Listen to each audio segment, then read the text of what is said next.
Let's give it a minute to connect.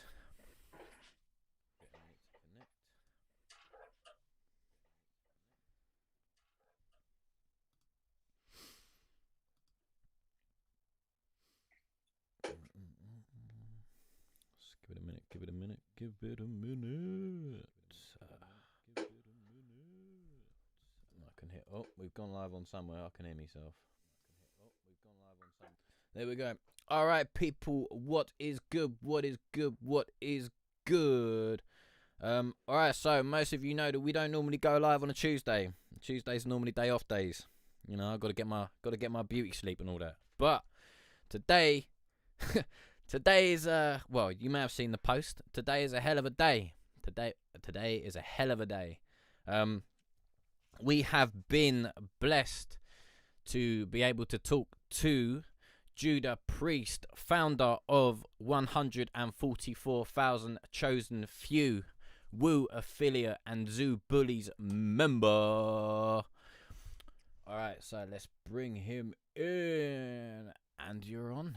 And you're on, mate. What's good, Judah, mate? What's good? Peace, peace, peace, peace. What's good, my brother? How you? Oh, like I said, mate, nervous.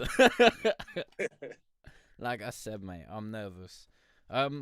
So yeah, I thought I've got questions for the album and stuff, but I thought I'd basically start off by just asking if you could just give a little bit about yourself for the people that may not have heard you. Well, that's an easy one. Myself, I'm an educated male, growing up in a society where, as though they want us to be dumbed down, and I don't conform to those standards. I am an MC. I am an engineer. I'm a businessman. I am a father. So it's a lot of things that I am. That makes up or comprise the Judah Priest for what I mean. Mannerisms. So been doing the music since I was a kid. As you said, Wu-Tang. My older brother is Buddha Monk from Brooklyn Zoo. That's my blood right there. Actually, he's not the one that founded me though. When I first came out though, that's the crazy part. Okay. I was actually founded by Killer Priest and G Clef the Mad Composer. Done a couple things, Wu-Tang related. I appeared on Solomon Child's albums, about 4 of them. I was on Holocaust from the Black Knights. I was on his album with American Poets 2099. I have done tracks with Capadonna. I done toured the world, and now I'm focusing solely on my mission, which is 144,000 chosen few in the collective. Yep. So just going back, like I do. There is a question later on, but I think I'm gonna kind of ask it now. So you said about the engineering bit. Is that because I do notice you post the pictures of like in your studio, frat house recordings. Yes. Yep. And then so you post the pictures in there and that, and so is the engineering going to do music production? Yeah, well, I do not like producing beats no more. I did that. I did that a long time ago. I have a strong team around me. You know what I mean? I have producers like the Blacksmith, Smooth Mass Beats, Bully Boy Productions, and this is all 144. Sam the Grouch. Yeah. My man Jigs from over the UK, Shaolin Beats from over the UK, Vito EME, Jerry Salah, DJ Crawford. They all 3 of them is from Sweden. And then they actually producing the album that I'm working on right now, Petrolio Productions. They actually produced the song. They're from Sweden, also produced a song that I have coming out later this week, titled "Rise Up" featuring Etsia. So I have a well-rounded supported cast. My little brother Mugga Beats, my boy Kier on the beats. You know what I mean? We grew up together. So and my brother Mugga, like, he produces for Fab and some other things. Some other people. Nice. Yeah, I also saw. Well, it came out today. It came out today. Your Rise Up track with Ezia. Oh snap! See, Yeah, you yeah, feel me? it came out today. It came out It was today. supposed it's supposed to be tomorrow, but hey, I'll take that. Oh, is Yeah, I'm it? about to Oh, go post. whoops. I'm about to go post. Yeah, yeah, came out because I saw you mention it on your live yesterday. So I was like, oh, is it tomorrow thing? So yeah, I went and had a look, and it came out today. Oh, I am noticing that my real name is up here too. That's all right. We can't see your name on the screen. So you're all right. You're all right. I'm like, hold up. We got you there, mate. You're all right. So with the with the engineering, is that what you went back to? You went back to uni. I don't know whether you call it uni or whether you call it college, because you called it college in an interview, and then you Yeah, I just graduated Full Sail University. yeah yeah in Yeah. December of 21. Yeah. Yeah. I graduated last December past. Oh, in 22. 22. Yeah. Oh well, all right, I got So that little bit. I went in 21. Oh, okay, okay. Oh, I Actually, missed that. actually I went in 20. I took a break. Yeah. All right. Yeah, All right. my So camera looking all kind of weird. it's all good. All right. So yeah, because I saw it and I was like, oh, did he go back and so? What made you want to go and do the engineering side of it? Well, here's the thing, man. Like it was one of them things where as though I needed to do it to grow. To be honest with you, Mm, I was always going to studios and being on other people's time. yeah. I had some situations arise, and it was just like I'm already intrigued. I already know how to do certain things. And also, like I said, I think business first. Mm, So it was just like if you know it, do it. go get the new information, get the papers you need, and you know make more money. Yeah, Basically, true, and also as hey, well, let me like mess with my camera for a bit because I don't like how it's adjusted. There we so go. it's good. What was it? Good? Yeah, and also as well, like I found, when I was kind of doing music as well, was that if you can if you can do it yourself, as you say, you haven't necessarily got to rely on other people, but it also Mhm. gives you, well, you can also save that money that you may spend there to spend somewhere else as well. Yeah, facts. That's Plus, it allows me plus being on this part. For one, as an artist, especially in hip hop, there's an age limit. I mean, I must stop when I want to stop. I don't care what anybody say. yeah. You know what I mean? If I still got the passion and love and I got a message, I'm gonna say it. Um, but being on this side, I have enjoyed the transitioning Hmm. aspect. You know what I mean? And it's not just the engineering side; it's the being a label, and things that I knew before. I now know a lot more. I have experienced a lot more. Yeah. So just being here is more comfortable than, to be honest with you, being an artist. Hmm. Yeah. I did kind of notice that as well. Like going back and listening to things. Is you've taken, like, shall we say, as your career has gone on, you've become the student and you've learned everything. Well, don't know if you'd say you've learned everything, but everything up until a point.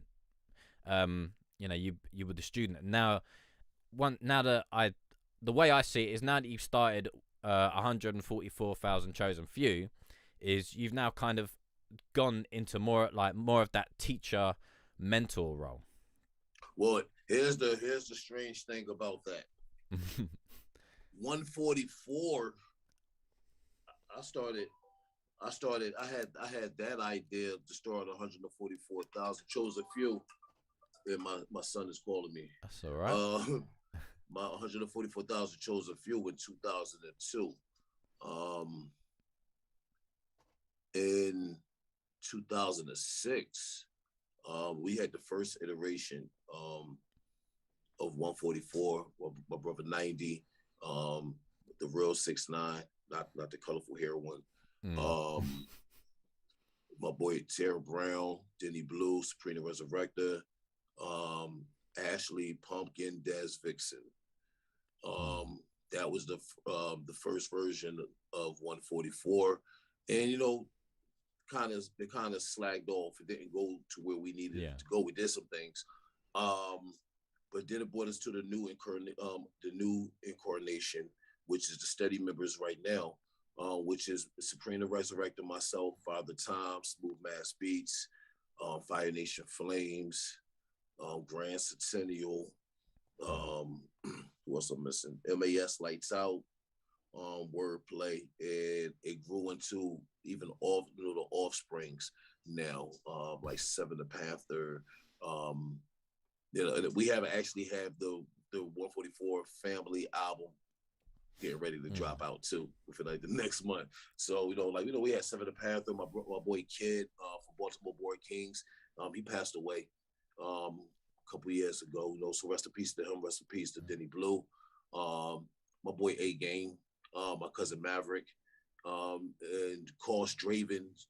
He's actually a part of the main membership now. DJ Seven, Lissa, artists like that. The real Mike B is down with us too.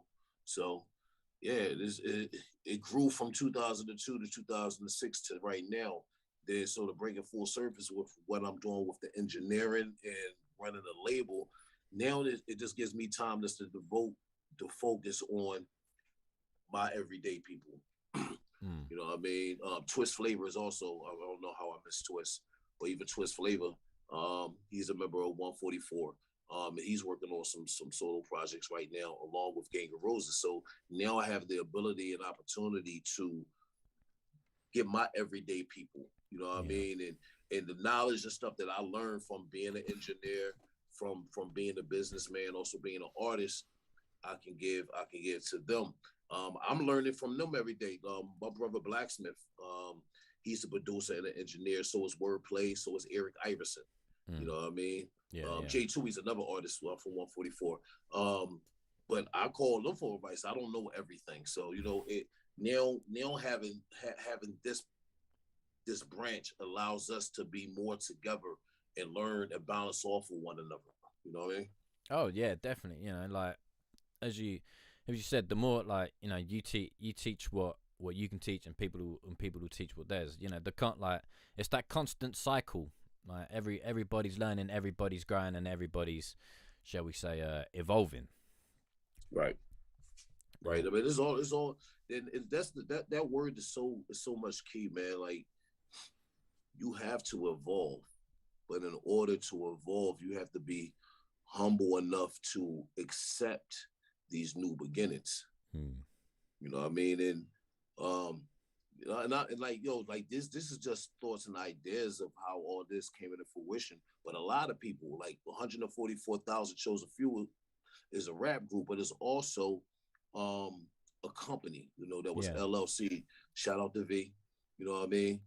She made sure that the business was right. You know what I mean? So now I'm hitting all facets. And when I say like it's really like other people off of an idea, I gotta shout out my brother Rob Swartz from Humag Distribution, who helped me, who showed me something different. Sometimes we want certain things, but it's we just don't know how to obtain that certain thing. And then the Most High sends the very people that you need to show you those things. So my everyday was the 144 V, Rob Swartz, and and everybody that comes along with that. You know what I mean? Is when I say it's family, it's family. We learned, you know what I mean? And Rob gave me an opportunity, and everybody else stuck out, you know what I mean, and wrote it out with me. No, that's good. That's good. And also, with Rob as well is, well, I like the other day you were on the conference about the owning your masters and stuff like that. So now you own all your masters, and you've and you've done all that. Was Rob part of that as well, or was that mostly? Well, here's the thing. Rob did the first annual. So in Philadelphia, there hasn't been a music conference in Philadelphia in over 20 years. Mm. So Rob Swartz put on a music conference. Yeah. And we talked about all these, you know what I mean? And it had A-listers, B-listers, C-listers, you know, people who work in and out of the industry behind the scenes. In the panel that you're speaking of, I met Peter there. Me and Peter was in the back room out as the conference was going on. Right? Yeah. We in the back room just talking. He was with Sleaze from the group Gangsta Grass. I was talking to my guy from the old school group Nucleus. Mm. You know, I ain't gonna front. I was bugged out. Like, yo, I'm really I'm talking to dude. Like, you know what I mean? Yeah. Because I'm a fan of music. I'm a fan of music, and I'm a fan of good people. You know what I mean? But we was talking about something, and I think my artist Javi the lieutenant, the lieutenant was with me when we was just talking. And it was college students there also. So we don't know each other. We don't know what each other do. We just know we at the music conference. Yep. And we just started talking off of a question that one of the students asked about the MLCs and collective royalties. I had just figured out Song Trust all these years. I just figured out Song Trust around that time. Yeah. And the MLC, the MLC was actually at the conference. So I was saying how I had the opportunity to learn more about their company for mechanical licensing, but it was upfront and direct because they are the very people who works there is face to face with me having a conversation. Yep. And Peter chimed in, and we stayed in contact since that day. Like Rob, like I said, everything always come back full surface because Rob created an opportunity. Yeah. But it was up to us with inside that opportunity to grab hold and make the connections. I met Rob Fields there. He deals in the metaverse. So now I'm learning about the metaverse. Oh, Who else I meet there? Because it was dope. Jeff Hammer works with a financial group, a financial investment group. We need that, right? Oh, yeah. So, and see, my thing is this. This is always my standpoint.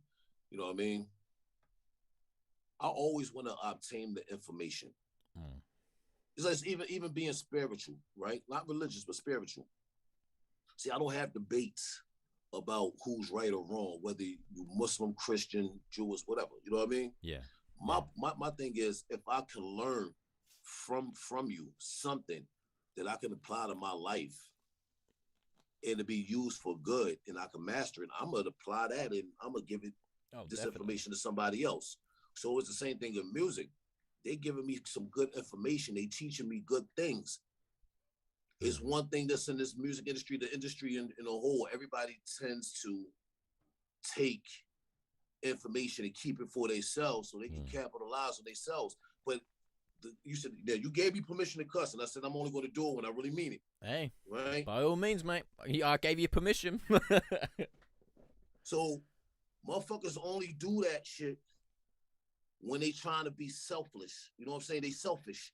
You know what I mean? They want to obtain information so they can capitalize on themselves. But see, the problem with that shit is when you do selfish acts, you stagnate yourself because no one man, no one woman has ever gotten to a place in their life and their career without somebody else. So my standpoint is to learn as much as I can learn each day. Okay. And I'm going to share. If a person asks me, I'm going to let you know. If I'm just in a simple conversation and whatnot, I still may give you information whether you asked about it or not. You know what I mean? It can't be no selfish acts in life and inside this industry. You know, and if people want to take the time out to give me this information so I can succeed, Hmm. why wouldn't I? Why wouldn't I want to see the next man or next woman succeed also? Yep. Definitely, definitely. I agree. I agree. You know, like if we'd done everything, or well, if we do Can everything I, all by ourselves, you know, we're either you alright? yo, I'm in the chat, right? Yeah. And I'll I take it. can I answer a question that I just seen? I think that's a good question to Well, go back to what we just originally. by Lee. Yeah, I was trying to figure out Yes. a way to bring that in, but yeah, go ahead. Go ahead. Oh, I'm sorry, and No, I no, love, mate. But by I love. if you see a question, by all means, mate. By all means. All right, so Lee, question: has your studio experience changed since you developed the engineering side? Hmm. Yes. Let me tell you, hey Lee. Let me tell you why. Right. So my boy 90, I didn't know how to record all this new digital audios. This is about like, this is like 2006, 2007. I said, bro, I need you to teach me Pro Tools, Hmm. right? So his idea of teaching me was my birthday. My birthday, August 24th. Yep. We was we went to we was in Philadelphia at our studio. Because my managers had a studio, Brick Management had a studio. He let me sit there from Friday, Saturday till Sunday by myself and just like, yo, figure it out. Here's the keys. So, See you later. so boom. But I'm unaware, so I don't know. I'm not knowing how to surf YouTube like that to find exactly what I want. You know what I mean? So what happens is I'm like, fuck it. I'm going back to school. Like later, I mean, even further down. But that's what prompted me to go to Full Sail. You know what I mean? Which is a funny fact. I'm gonna lead back into that. But since I have learned on the engineering side, again, from what I learned from Full Sail and what I learned from my peers, you know what I mean? Blacksmith, Eric Iverson, Wordplay, Ease on Fire is like, it's definitely easier now and comfortable for me. And now I know exactly what to look for. I'm listening to music. My favorite, there's a song with Jadakiss and Gangstar. Yeah. For some reason I can't think about the name of it right now, but Jadakiss is Gangstar featuring Jadakiss. For 20 years, 20 years, I've been loving this song. Yeah. But now that I'm an engineer and my ears is trained, oh no, I can't listen. I can't listen to no music from a fan side, right? Yeah. I'm trained to listen to from an engineering side, and I hate breaths and vocals. I'm sorry, that shit irritates the living fuck out of me, right? I agree. I'm literally barbecuing, and I got my music playing while I'm grilling, and my song comes on because it's on a playlist. As soon as Jada comes on, I was like, oh my God, I can never listen to the song the same ever again. You know what I mean? But it has taught me, like I was telling Idea Gamble today, I was like, now when I listen to songs, I'm listening how it's mixed. Like I love Afro pop, so I was actually, when I was speaking with her, I was listening to Sheikah featuring Simma, Run to You, and I noticed how they used a lot of reverb on her verses and very very very minute reverb on his verses. I was like, okay, I got to study this because this is not a bus reverb. They really put this on the vocals. So these are things that now. So that's the change from the engineering side for me. And yo, sometimes you gotta stop me, bro, because I be just talking mate, to talk. It's all good, but yeah. Also, as well, Shout out to my cousin Jay Young in the chat. He might get a little bit embarrassed, but also, so Lee, the guy that just asked you that question, is also kind of a mentor to me. He helped me start this channel when I went to university as well to study music, and Lee was one of the basically one of the teachers there. So yeah, man, shout out to Lee as well, because if it wasn't for him, we definitely wouldn't be doing this today. Let's put it that way. So yeah, shout out Lee. Yeah, shout out Lee. My brother 3XG, Mike be in the chat. I see y'all. Yep. Oh man, the thing is, you said so many things there. And now I've kind of lost track of myself. I've lost track of myself. That's annoying. I told you, you gotta stop me, bro. yeah, so listen, going from that fan side of things to the engineering, and now like Lee might correct me on this. Now I know he's here, I'm a little bit nervous, but it's that active listening, because it's like when you're a fan and you're just like, yeah, this is real nice, but as you say, once you get into that production and all the like elemental side of things, then and you say you train you're like, well, you're training your ears, and then it becomes that very active thing, because like you may listen to a track for 20 years and may not notice a percussion or something in, I don't know, it might just be like the slightest tambourine, and you think, oh my god, I've never noticed that. Or there are songs like, here's a song for you, but it's Rolling Stones and Give Me Shelter. Yeah. So right at the end, I can't remember the singer's name, forgive me, but where she goes, look out, man, she proper gets that real high pitch, and if you listen closely, you just hear Mick Jagger in the background go, woo. I'd never noticed that before. But that happened to me. Yeah, and then you go back and you listen to things, and then there's a Razorlight track and a Red Hot Chili Peppers where you hear like random screams in the background that were recorded in during their recording process, and they've just kind of like squashed them down, and you're just like, how do I not notice these things? Oh no, I can tell. Yo, shout out to Statin Star, shout out to Buddy. Yep. I see y'all. I appreciate y'all tuning in. Hey yo, I can literally tell now. For one, I'm gonna use Mike B. We had a conversation about microphones today. I ain't gonna put it all out there. I'm like, yo, he showed me a mic. I'm like, ain't no way in hell you use that to record vocals. You know what I mean? I was like, yeah, you did 3 to 4 compressors on it now. He's like, no, I didn't. I said, let me see your chain.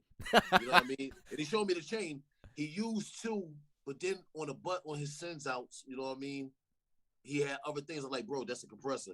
But if 3 years ago we would have had this conversation, I want to be like, bro, I don't know why you're using that mic, but I don't know what's the difference. Let's do the same thing. But now I know. And now even when I listen to music, right?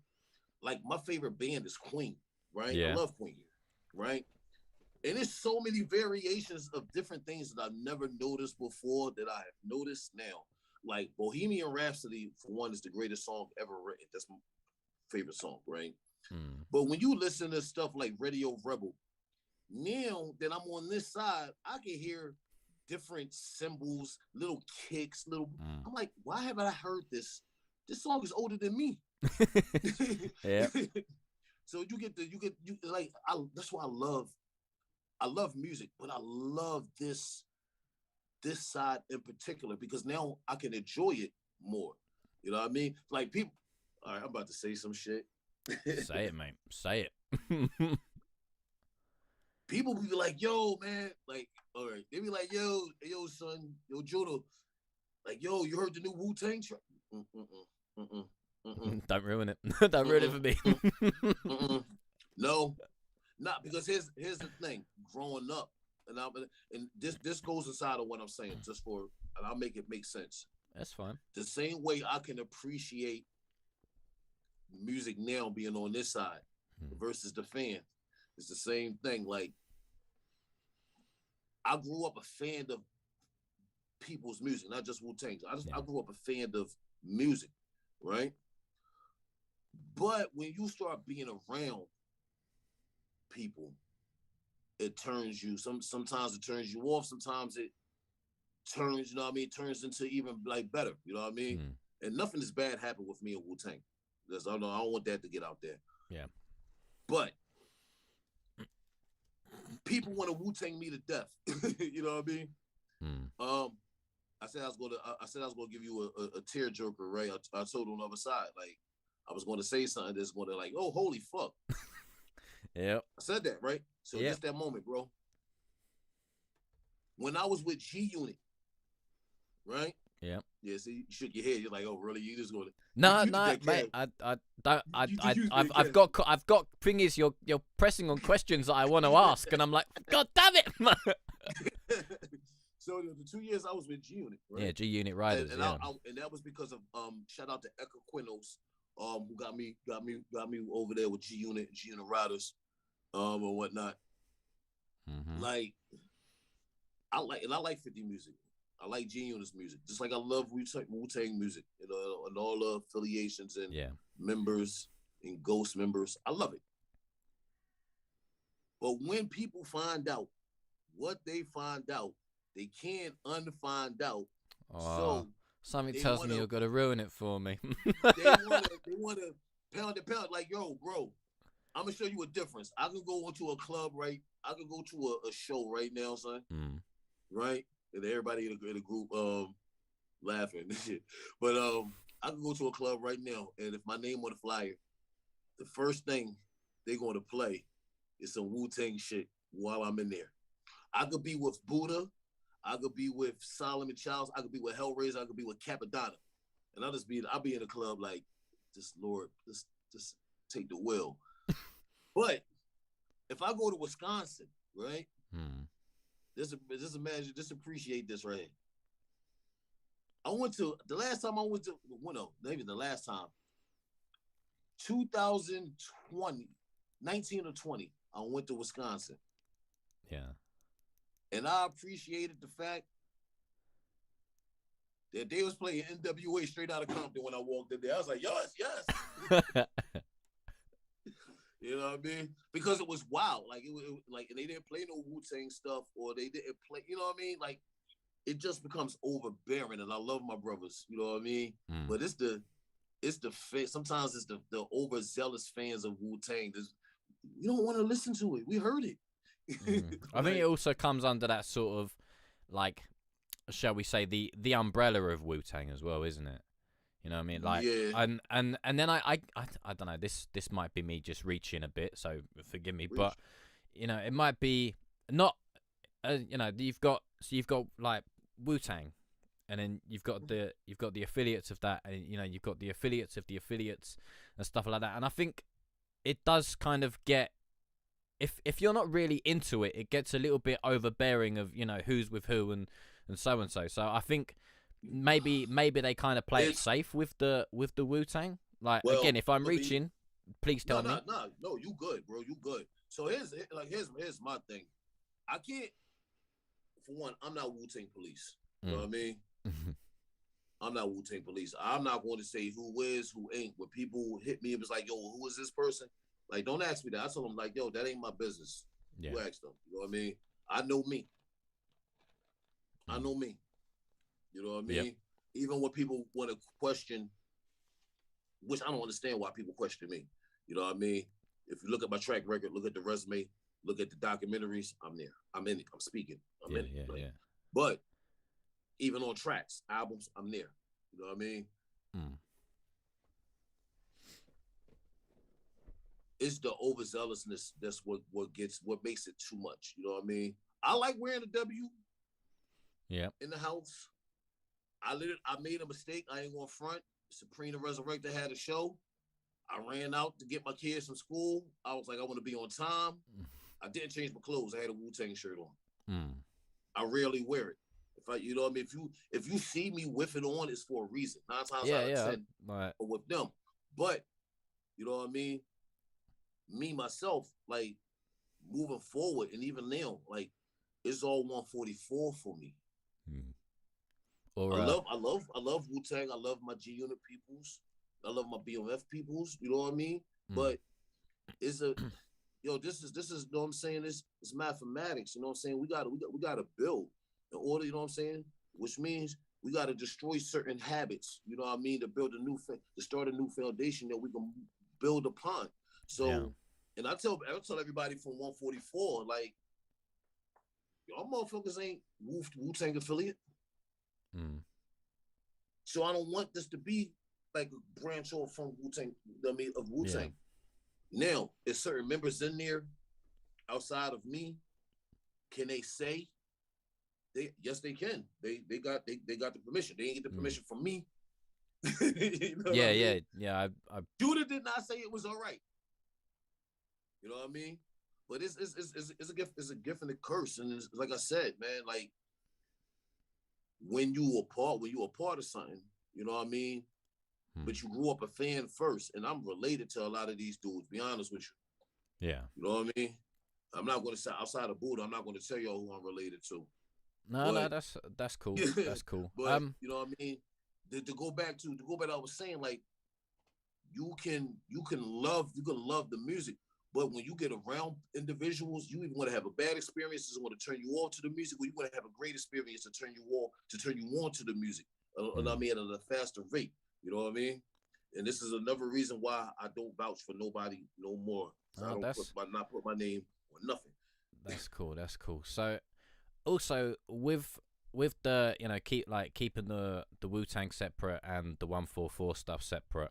I saw in a couple of interviews as well. You were sort of saying about with 144 finding your, or wanting to find your own identity as a brand and a person and stuff like that. And also I saw that Mike put in the chat. You also wear the rub it on your chest t-shirts as well. But yeah, so with that, do you feel that you've Talking about flag on the play, Mike. Go on. Flag on the play, Mike. Go on. I wear the shirt because you're my brother, Mike. But I don't go out in public wearing that shirt, Mike. Okay, we're not gonna start this BS, Mike. Oh dear, right? I feel like I started something now. No, that's my brother. That's and Mike, I'm sorry.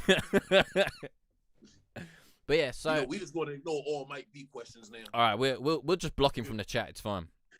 That's my brother. He can just come for me in the inbox. I don't mind. But yeah, so do you feel that you've started to find yourself more as a brand and more of an identity now that you've started the 144? Yes.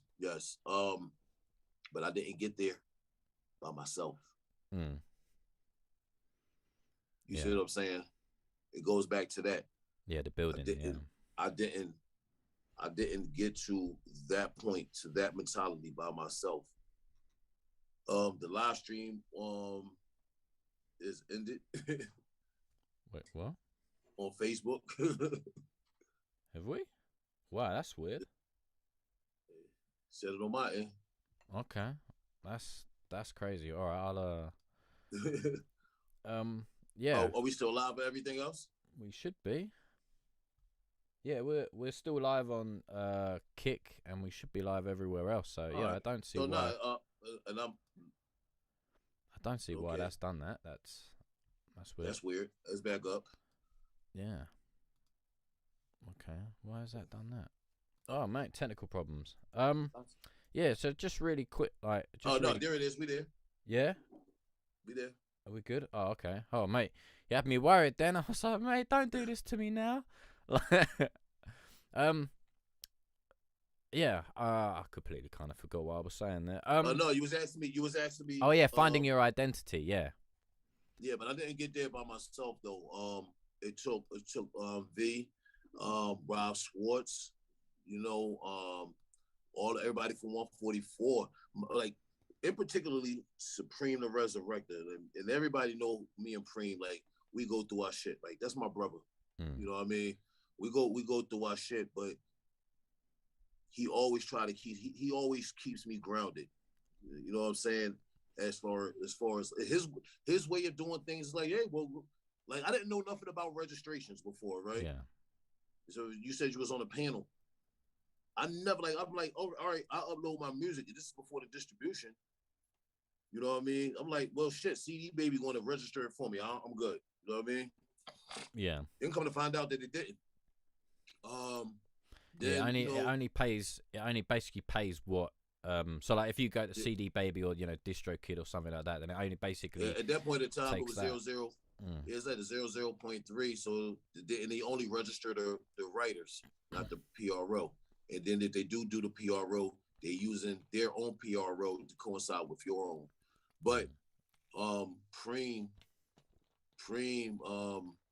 he challenged me, like it was an argument. That whole 144 first album, like that was one of the main arguments. Fire Nation will say certain things, try to help keep grounded. They like, look, you got to step into this. I always wanted to play the background. Blacksmith, he the same way. Lights Out, definitely. Father Time, Smooth was just like, yeah, Judah is about that time, but he say things once, You know what I He mean? don't repeat himself. Yeah. So I kind of got. I always wanted to play the background. Like, look, y'all just do y'all. I don't want to be on an album like that. 3 or 4 songs, I'm good. Let me handle this. Then now that I've done that though, and created that whole identity of what I want 144, what I want for 144, also created a whole identity not for Judah Priest, but for Sean. Yeah. That coincides. Yeah. So the You know what I artist mean? side and like as the business, yeah. Mm-hmm. And again, being the people like with V, being with Rob Swartz, and the people that I have met in between, it allows me now to be more defined outside of my alter ego. Yeah. I'm confident in the business now. So you said that you peeped the panel. I know you said the panel, but you said it that you seen the panel. Yeah. That was my first panel in that light. You see what I mean? Yeah. So now that I'm comfortable, boom, look at the opportunity when the mindset changed. Yeah. You know what I mean? Yeah, definitely. So also keeping with the like the identity and finding yourself as well. You also spoke about the like the impact of things. So what impact would you hope to make with the 144? Like in I think our biggest impact should just be consistency. Yeah. And that starts with me. That starts with me. You know what I mean? It's you know what? It's something that I heard RZA say a long time ago. I think it was an interview. He says you got to be a strong. You know what? I heard it was RZA and Meth. Meth said it too. Okay. You got to be a strong individual to maintain and balance a cast of 8 or more people. Oh, definitely. Because like that's a lot of characters as well. Oh, you all right? I'm having some difficulties. I can hear your questions. Yeah. All right. Yeah. So I was gonna say basically it's a lot of people to to juggle around, and everyone's got all different sort of views. So yeah, let's go and say hello to some people while we. No, man. Yeah. I'm here. All right. All right. Also, as well, what made like I know that you're a shall we say a spiritual man. So what made you call it 144,000 chosen few? Is that from the Book of Revelations? And so yeah, explain what made you come up with that name. It's Nas' fault. Nas? Not really. It's Nas' fault. Yeah. Mm-hmm. I'm like, Mike B. I said we not answering none of your questions, bro. Stop asking questions in the chat. But nah, it's Nas' fault. Yeah. So I don't. So see, I'm humble. Yeah. Yeah. So I know a lot of people in the industry, right? So when I say this humbly. I shared this story before, but a lot of people, even 144, don't even like. So I had a couple instances where I got to hang out with Nas. Nice. No studio, no nothing. I knew somebody who knew him, and I was just happy to be with them at the time. So I met Nas on 3 occasions, which is at the same time that he was putting out Hip Hop Is Dead and Death to Auto Tune.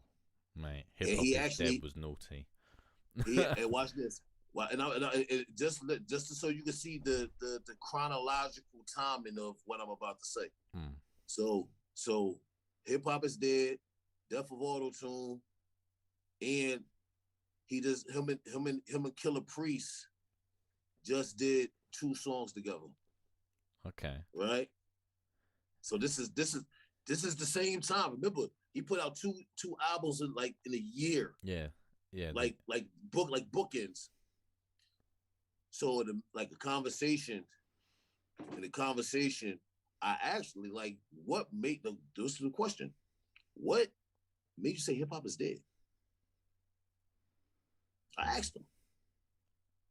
Now I'll be honest with you, I was not expecting an answer. Okay. You know what I mean? Okay. Because we just getting introduction. Like this is fan. Like this is not even Judah Priest talking. This is like all Sean talking right now. Like, yo, why you say that? So this is why I said it's Nas' fault though. How can hip hop be dead if I'm alive? And since I'm alive, God has sent his chosen few. He said there's 144,000 that will be chosen to enter the gates of heaven upon the day of rapture. But if you go ahead and you take the same analogy and you flip it, right? Because we know that music is just a message, right? We all, it doesn't matter if it's hip hop, rock, rap, could be Taylor Swift doing I'm blue, dabba dee dabba da. There is a message in it, right? So in hip hop, the word, not the genre, but hip hop was started because this was our form of expression. The shit started in the Bronx. Even though I don't like that many people that live in the Bronx, it started in the Bronx. You know what I mean? Yeah. And it grew. We coming out of discotheque. You know what I mean? We fresh off the hills of the disco era. You know, then we got the hip hop, the hippie to the hippie, the hip hop, you don't stop the rocking. Bang Bang bang boogie. boogie. You know what I'm saying? Yeah. So it's like we giving out on these. I hate to put it like this. Do it. Slavery time, we had to share stories, right? That folk tales is what they called them. The fuck you think rap is? What you think hip hop was? It wasn't even rap. What you think hip hop was? We start telling.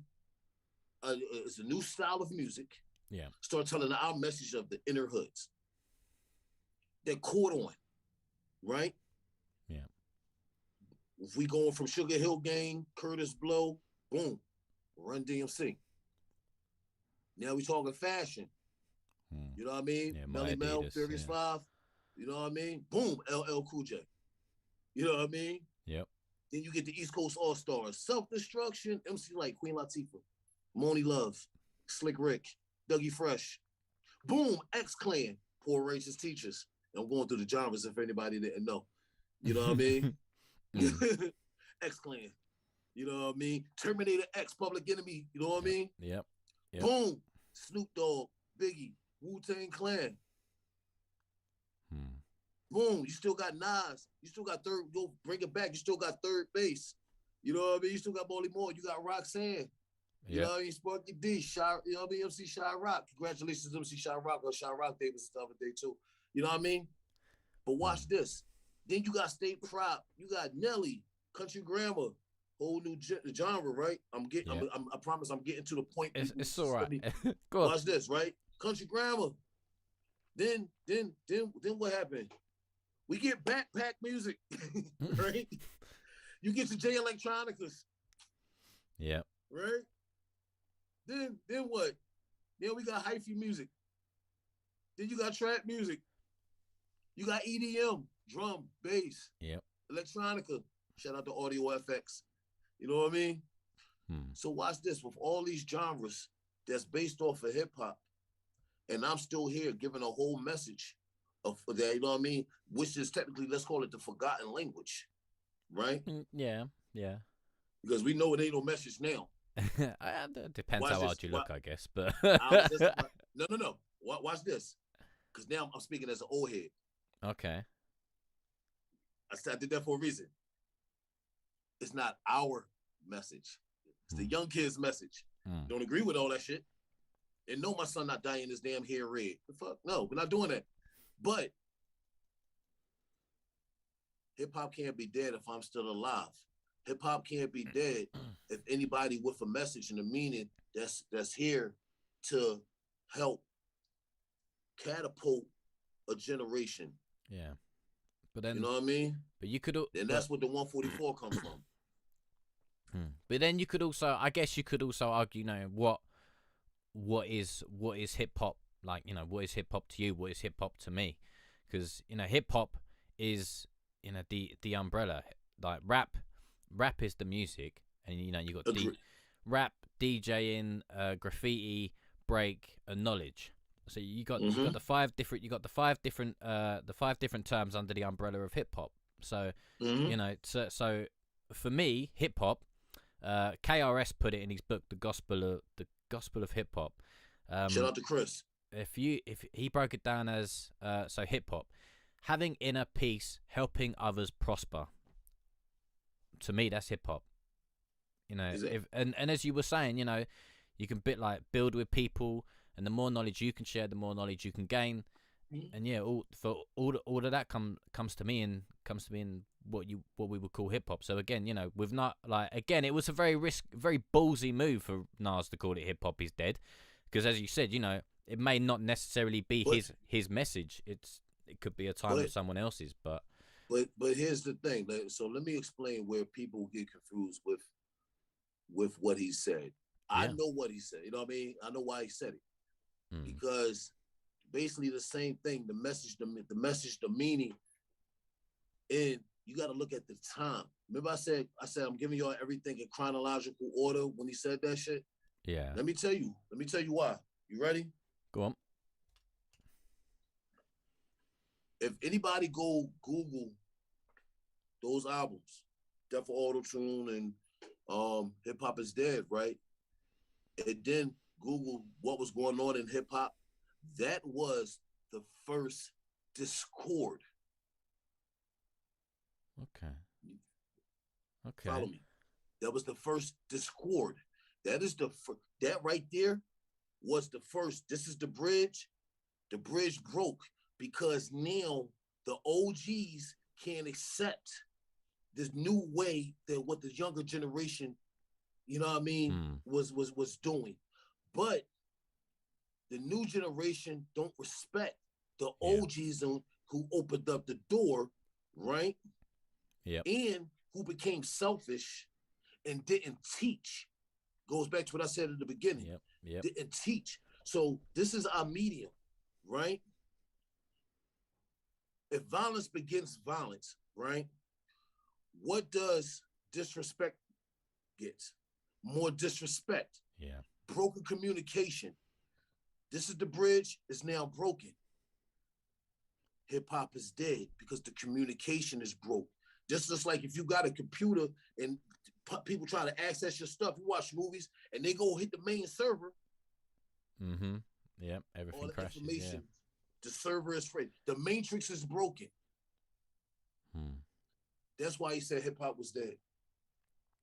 Well, I'll be damned.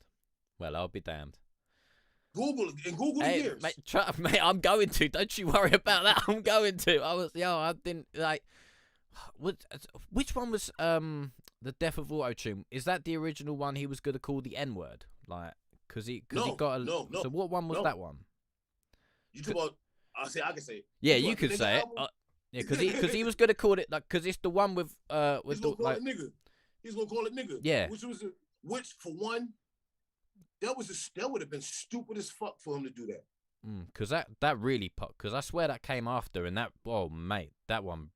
So he called that album Nas. It was just Nas. That was it. It was no name. It was just Nas. Oh, okay. But that title, I'm glad. I'm gonna be honest with you. I'm glad he changed that. Yeah. Again, we talking about things that we see. Here's the problem, man. We do as human beings. We do. All right, look. Before I say this shit, right? I know all my fans and all my family who was watching this be like, "But you do it." I know. I am an attention whore. All right, I can admit that. It's certain things individuals do because we know it's going to grab attention. Yeah. That was. You don't believe me? The proof is in the pudding. That was the first sign of hip hop trolling. That end album, I'd say also as well with Hip Hop Is Dead was a slight trial as well, you know, to step out and do that. But for them to then go and call the other album what he was. Yeah, but look how many people caught on. Mm. We do things for attention. Watch this. Look at the shit they do now. Oh, definitely. Yo, you're more famous for trolling than you are for the music you make. Right? Yep. That was just the first form of trolling. That was just marketing genius at its stupidity, at like the most stupidest form. Mm. I agree. You know what I mean? Like, he knew. Now, would I ever do some shit like that? Hell no. I don't care if it was marketing. I don't care if it's going to grab. It's just certain things. I'm going to be honest with you. And I'm breaking myself out of the habit. I don't like that word, period. Yeah. I despise that word. It don't matter who fucking say it. I don't care if they black, nothing. Like, don't say it. It's like, because it doesn't uplift us. And like, that's like, to me, and for anybody, y'all can say what y'all want in the chat if I say this. I don't care, right? We took something, and it's the same word. I'm gonna be honest with you, and I don't get into debates either. Just the same word. I looked up the word Christian when I was 14 years old, right? In the Bible dictionary. And the word Christian in the Bible dictionary had two meanings. Okay. Yeah. The first meaning was a word used as a derogatory remark made towards people who follow Christ. The second incarnation of that definition is a word described as followers of Christ, right? I'm not paraphrasing; those are verbatim, right? I believe you. Now they changed it because I every couple of years I go back and see if the definition is still the same. They have changed it, right? It's the same word as nigga, because it's a word, and I said it to say this for us. And I'm talking about us, right? It's a word that was used as a derogatory remark towards us. Then now, just because we take off the ER and add a fucking A, it's all right. No, the fuck it's not. And I'm a part of the problem too, because I had to stop myself from saying it recently. I don't hold nobody. I don't like the word no more. I don't like it. I ain't like it before. It was just something that was in my community. It's just a product of the environment, right? I don't like it. You know what I mean? Which goes back to Nas. I would not have put that on there, knowing the kind of response or kind of backlash that could come with that. Because also, if you look at it, not only was it the N word, look at the picture that was on the cover. He was depicted as Christ after he received the 39 lashes. Yep. Yeah, that's more trolling, because now you know the Bible thumpers is going to come after you. Yeah, definitely. But yeah, so. Oh man! All right, so I'll quickly move this along. I notice I'm keeping you a little bit, and I apologize. Oh, I'm good, bro. Oh, okay. I'm good. Oh, well, in that case, carry on. So to just kind of move it away a little bit. You know, in your career and stuff, how do you now find, you know, how do you stay motivated? I'll say that again. How do you stay motivated and inspired creatively? I know that's a bit of a rant, but I thought we'd try and take it like proper left. I stay motivated. Like, first and foremost, life motivates me in general. Life, I can fuck it. I put it out there. I like nature walks. I don't care. It's nothing to be ashamed about. Oh man, no, well, it's good for you, isn't it? It's good for you, you know, like the nature, the clean for air. Yeah, it's peaceful. It's peaceful, right? My children motivate me. My family motivates me. My friends motivate me because they push me to do better every day. Life tells a story, but you have to be willing to open up the book to read it. which means if you're just walking down the street to Dunkin' Donuts, just look for something that you've never seen before. Or maybe if you've seen it before, try to look at it differently. Like, I ain't gonna front today. I said that for a reason, because today I was walking down the street, and I do a lot of walking now. I'm starting to get that dad bod. I don't want that. So good. I don't know. Method Man been back in the gym. It's like, yo, bro, like, He hitting it hard, man. But he's built like a tank. it was crazy as this. Like, I'm walking down the street, and the wind blow, and I just noticed how the leaves of the trees was blowing. That was different for me. Yeah. But you got to be willing to open up the book to read. You know what I mean? You got to be willing to open the book up to read it, right? Yeah. So now I'm sitting. I hear the birds chirp every day. But now I'm listening different. That's inspiration. I seek out each day to learn 5 things that I didn't know before. Something new. It's always just like I tell my children. You know what I mean? You can learn each day. You should be able to learn something new that you didn't know before. And then later on in life, the things that you know already, go back and relearn it, because there's more information being built on top of that in between that time. Yeah. But that's what keeps me motivated. I don't smoke. I don't drink. I'm a square. You know what I mean? Yeah. I don't look at. There's certain things that I don't look at. You know what I mean? Especially when I'm on the internet. I don't see chicks twerking, all that. That shit don't appease me. Like, be honest with you. And the first person to say the G word, they're like, nah, that's called. It's not that, bro. I'm mature. I don't need to be looking at half-naked women on Instagram or Facebook trying to get attention. You know what I mean? Like, that doesn't, it's not that. You know what I mean? Every day I don't like ice bucket challenge. I'm not looking at that. But what I am going to do is, because I'm secure in my craft and I want to learn 5 new things every day, I'm gonna go to Google. Like, yo, you know what? And I have, this sounds crazy, I have business meetings by myself. There is Sean, there is Deshaun, there is Sean, and there is Judah Priest. Yeah. Judah Priest is my artist. Sean is the engineer. Yeah. Deshaun is the businessman. Okay. All right, look, I know that Judah Priest needs a radio interview. Then what I do? Watch this. You can tell I had a meeting to myself. I put a post out, and I reached out to you, correct? Yep.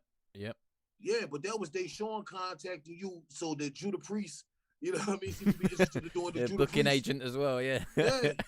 No, real talk. Like, if I got a call, you know what I mean, the book shows and whatnot, I'm not calling as Judah Priest. Hey, this is Deshaun. I'm calling for my client. That's the kind of meetings I have in my head. I know that shit sound crazy, but it fucking works.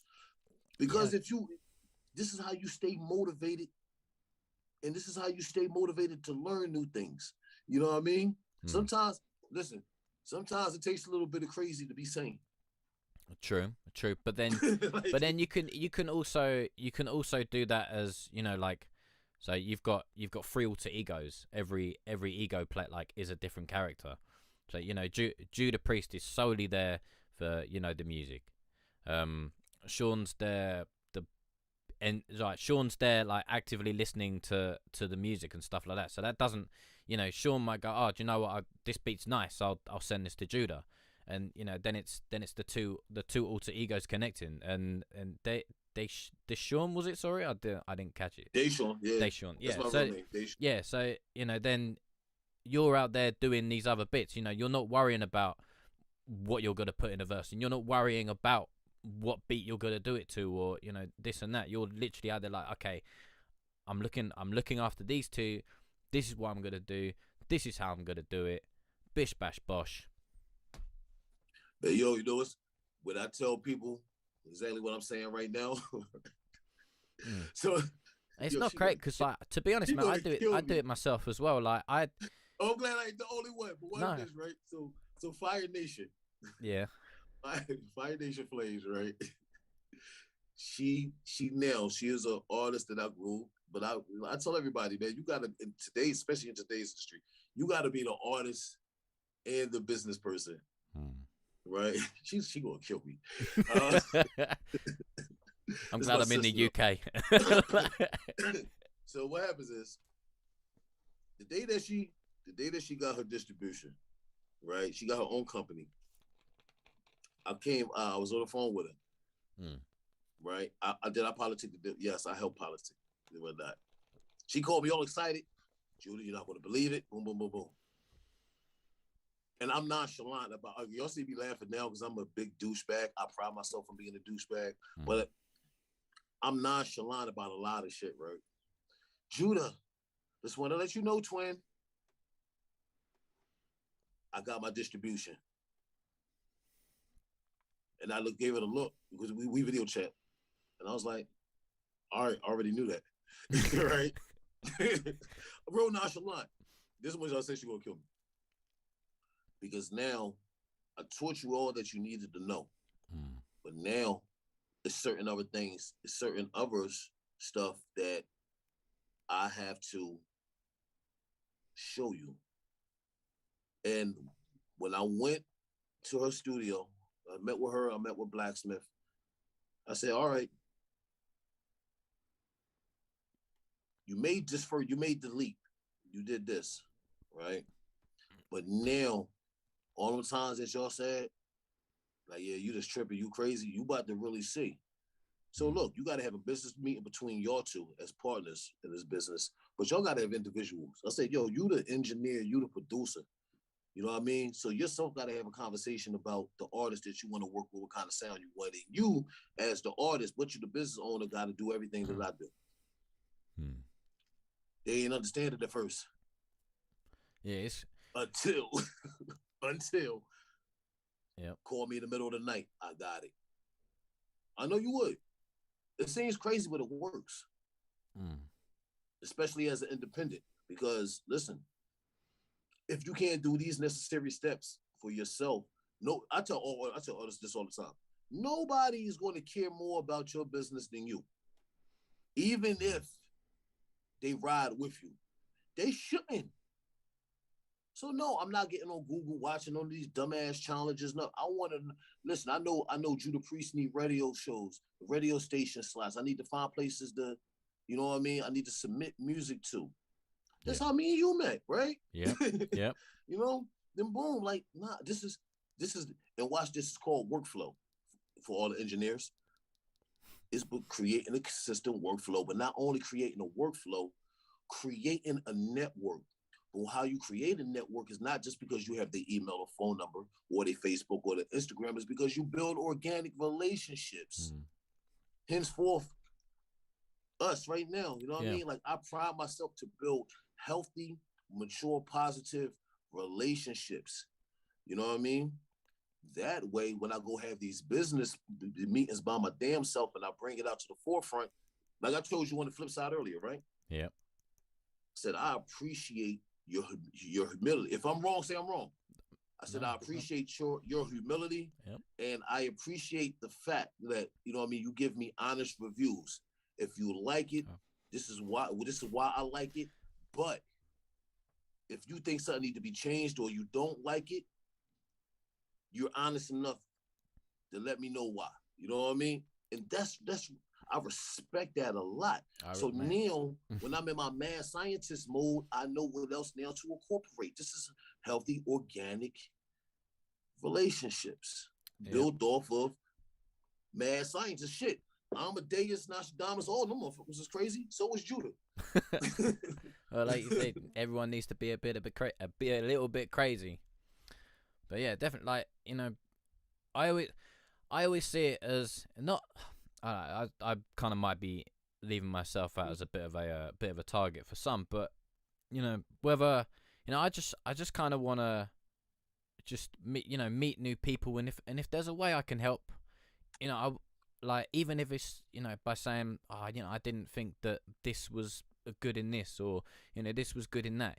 It's something I've always enjoyed doing since I was little, is just trying to help people in ways. So if there's a way that I can, then I will. And if things come off it, like this has, mate, it's an absolute blessing. Do you know what I mean? It's an absolute blessing. And I like, I won't lie. When you like, as I said, when you messaged me, I was like, wow, wow. Do you know what I mean? I did not see that. Like, I mean, if I had to sort of be a little bit cocky, I'd say you were probably about 3 years away. You know what I mean? I'd be knocking on your door in 3 years, but you come knocking on my door 3 years earlier. Like, I gave birth. You know what I mean? I gave birth. Like, yeah, the time travel, man. That's how the stars align, man. You know what I mean? Like, this is how, like, be honest with you, the same way. It's like, see, here's my thing. I've never been afraid to mix. I remember I did a show. I've never been afraid to mix. You know what I'm saying? Like, I don't all that extra. Hey, you a star? You a legend? I tell people, they say that. I'm like, nah, I'm regular. This my thing. I'm regular, right? And I did it, yo. And we did a show in Vermont. Yeah. I think I took 144 with me. I had a show in Vermont. It's cold as hell out there too. But sounds cold. It was me. It was me and Joel Ortiz. Yeah. Right. Slaughterhouse. Yes. You know what I mean? Yeah. So me and him headlined the show out there. Damn. And this not a knock against Joel. He a dope individual. You know what I mean? But it was one thing that happened, but it was after the show, but it was about the show. Okay. See, I like to support artists. I don't give a fuck who I am. I'm going to be standing right there, front and center, in the middle of the crowd, watching you perform, shouting you on, right? I don't do it for clout. When I got back to my hotel room, I'm on Facebook, and somebody had a picture of me in the crowd. They was like, yo, I can't believe Judah Priest was in the crowd with us. Yeah. I'm not scared. Like, yo, no, we are the same, man. Like, yo, you do music, I do music, common interests. Yeah, you know what I mean? Yeah. Like, the foundation. I like to be amongst the people. But that's how you build the most organic, positive, mature relationships that strengthens networks, because we're not doing selfish shit. We are selfless. You know what I mean? In doing so.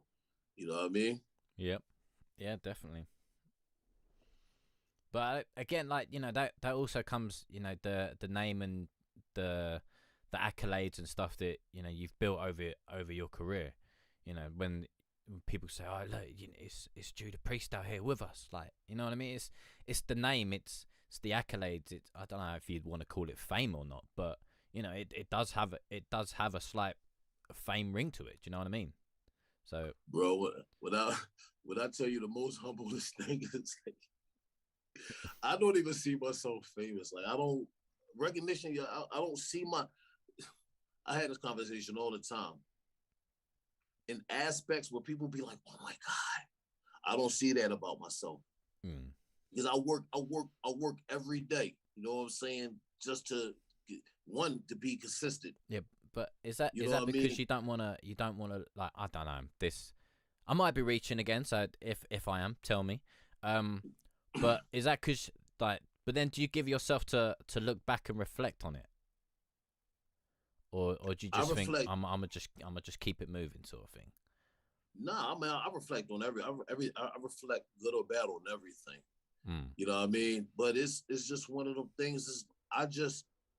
There is nothing outside of, like, me and you literally just a few minutes ago just found out we had something in common. Like I said, I had business meetings to myself. I thought I was the only person that did that shit. You just said, no, I do the same thing. People have a whole book on it.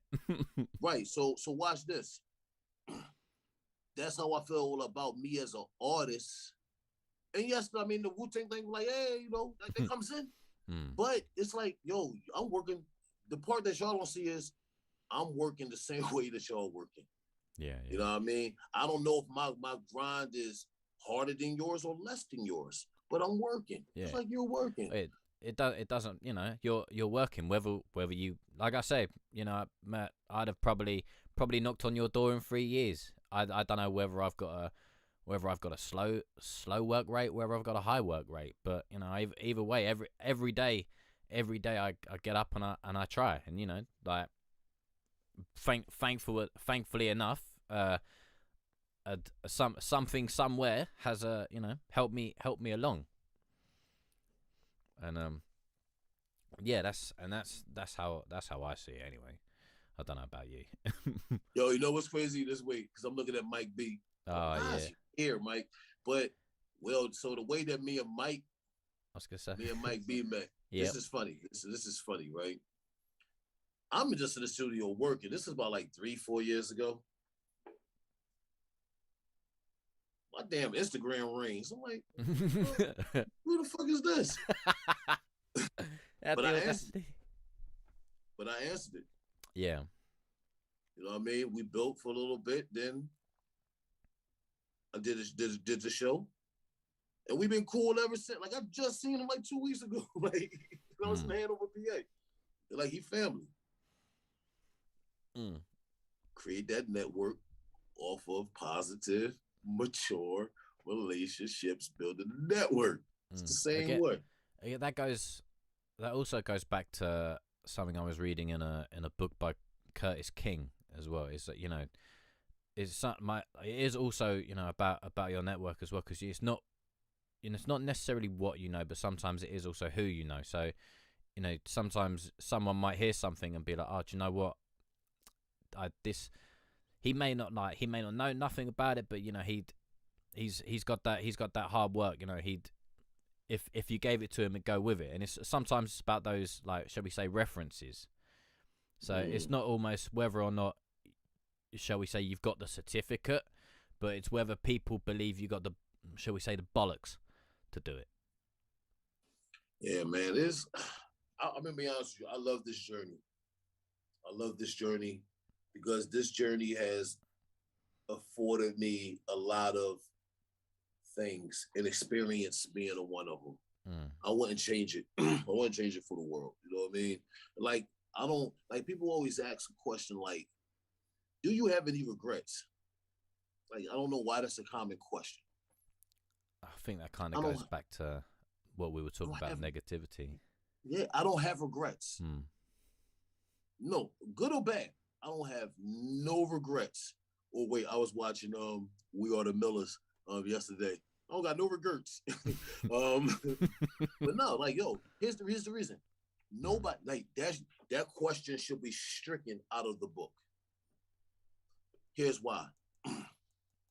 If you look at your story, which is your life from beginning to the point of right now, right? Whether things growing up has been bad and you ventured out on your own, things happen, and now you're an adult, you still here. And everything in that history part of you just made you stronger each and every day to get you right here, to keep you going for down the duration. I don't got no regrets, good or bad. I don't regret going to high school for 5 years. Wasn't because I was dumb. I was just doing dumb shit. You know what I mean? I don't regret friendships that I had that was lost.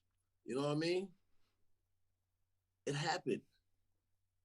Time heals all wounds. There should be no regrets because that helps you get here. Yep. You know what I mean? No regrets. No regrets. No regrets. Lovely. All right, so I'm gonna move it on a little bit more. So I wanna talk about the Sleepy Hollow project. I want to talk about that. So, Sleepy? Say that again. Sorry. Somebody sleepy? No, the Legend of Sleepy Hollow. So the Legend of so you've got you've got the Legend of Sleepy Hollow Volume 1, Love and Revenge, in the works. I know you said on the live it's about 95, but is there a sort of time you reckon it might be? Are we looking early next year? What's the timeline? Beginning of next year.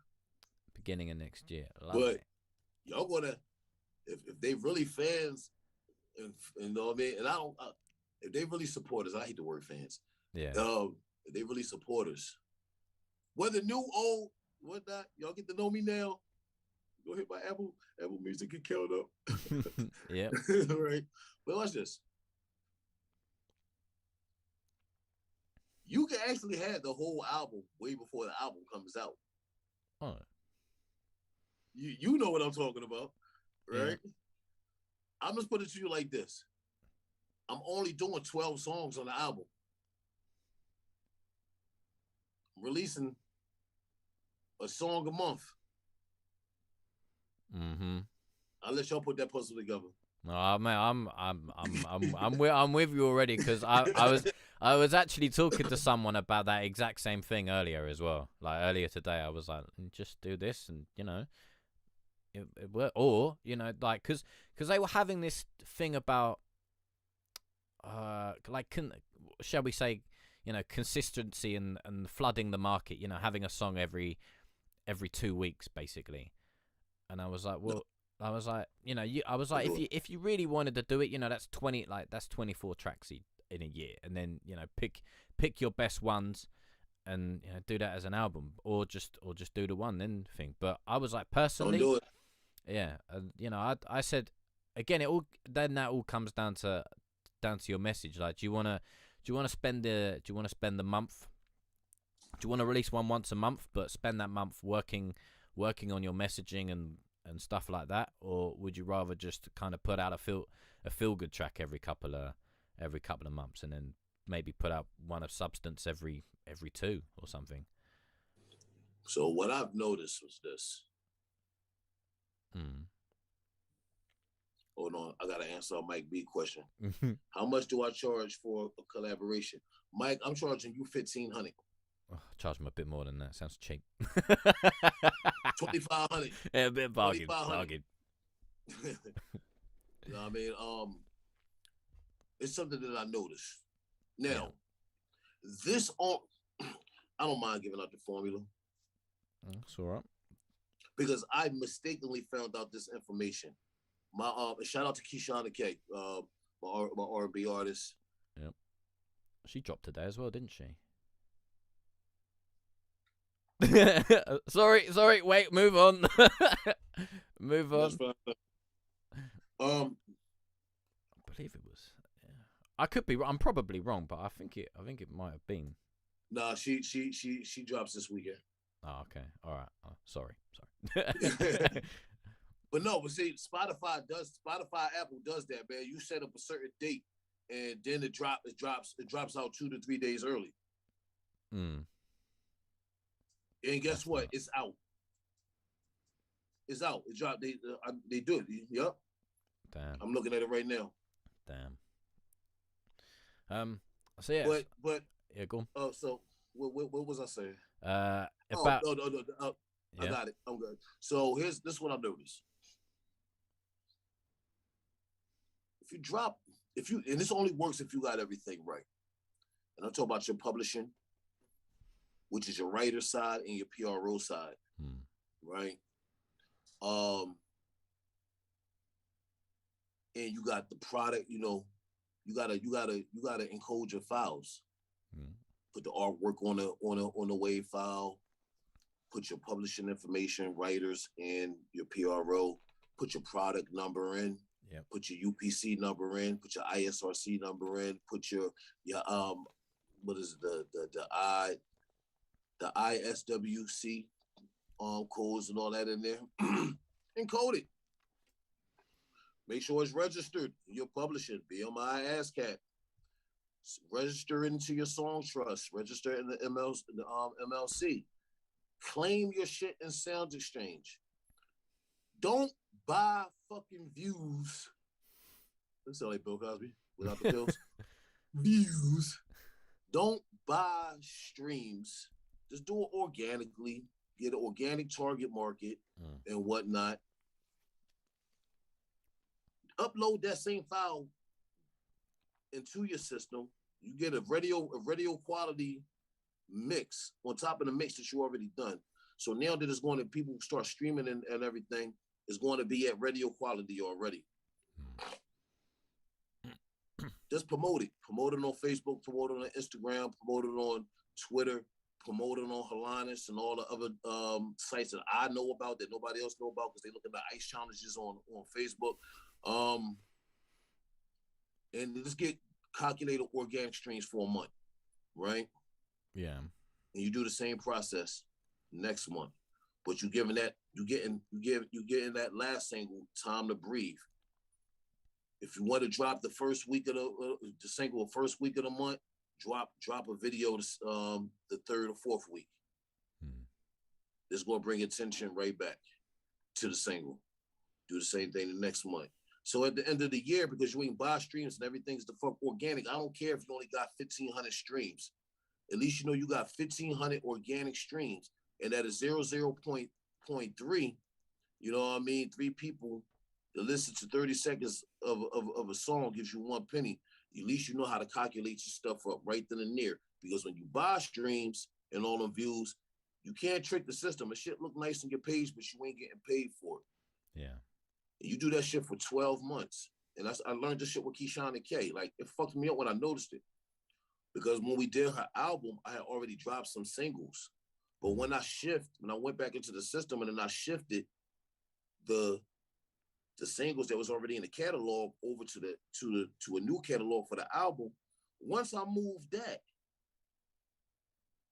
I didn't notice her album came out. And I was like, well, how the fuck you do this? How many you had over your first day record streams is this? But the system, all the streams from those songs that we released as a single every month, every 2 months, transferred the fuck over. I'm like, holy fuck.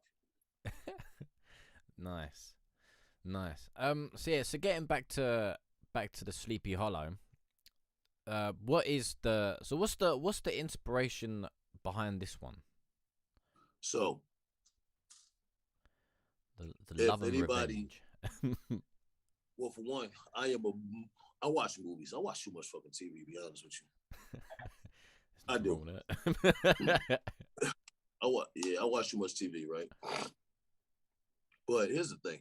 So I do weird shit like my albums, Dark Ages, Dark World, and The Day After Tomorrow. Yeah. So I do weird shit.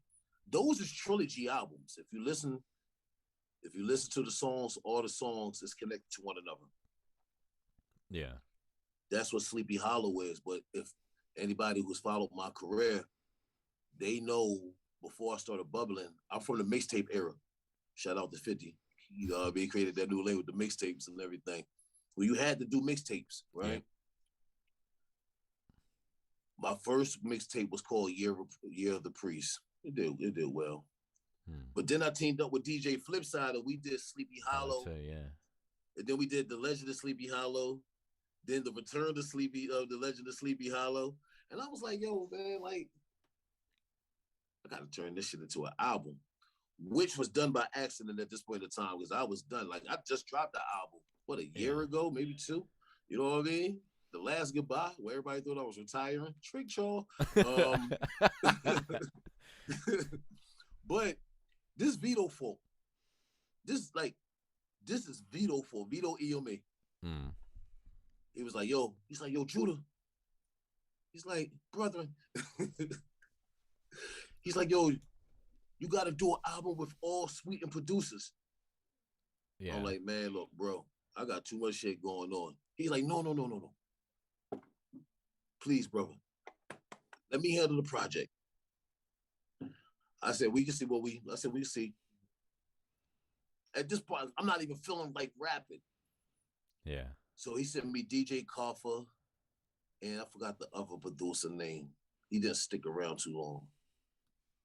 But then he brought Jerry Salah in. And I'm like, holy fuck. Yeah. Hell yeah, let me go do this. You know what I mean? One of the songs that, you know what I mean, that I decided, I did take a song away with it, which was the Talib Kweli disc. Fuck that. But all the other, fuck them. But it turned into something. But now, like, you heard most of the songs. I don't know if I've heard most of it. I've heard a few. I don't know if I'd say I've heard most. Those are the ones I released. Yeah. So watch this. So now, like they done, boom, boom, they done got me into being a rapper. So Phantom of the Beats. If you're familiar with Little Kim, he produced Magic Stick for Little Kim. Yeah. That's big bro. He produced Maccabeus Theory, right?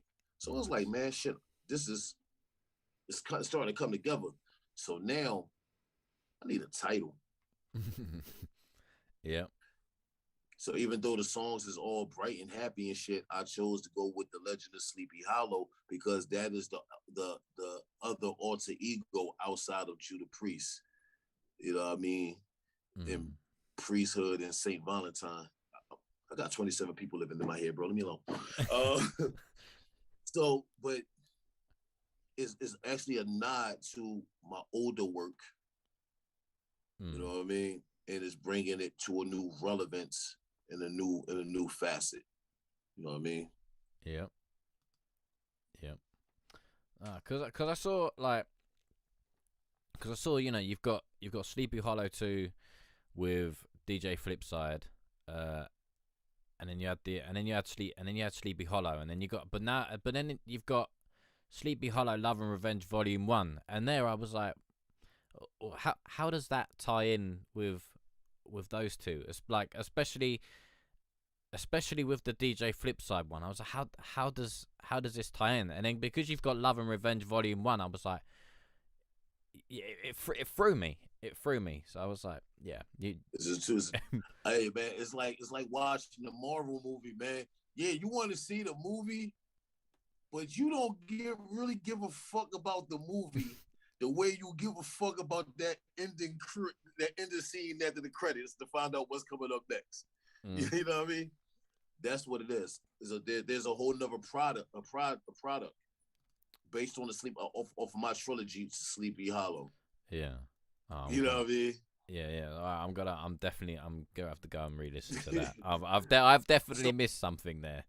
Yeah, yeah, I've got. because see, so if you watch, I'm gonna give this is just me and you, bro. Like you can't tell nobody. All right, you can't tell nobody. This is just me and you. All right.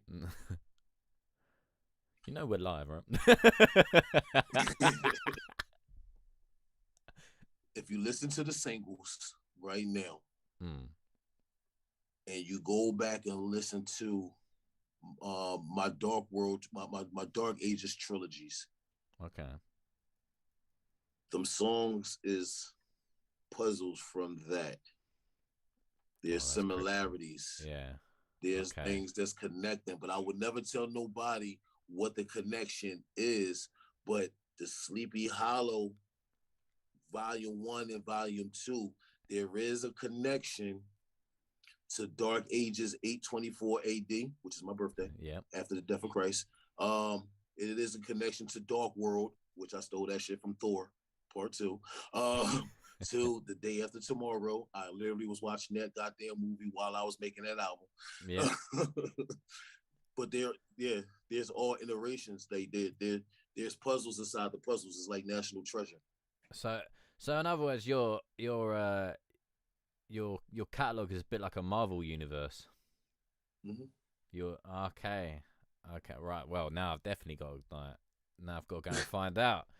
Yeah, because like so I was gonna ask like why'd you call it Sleepy Hollow? Apart Well, from watching the film.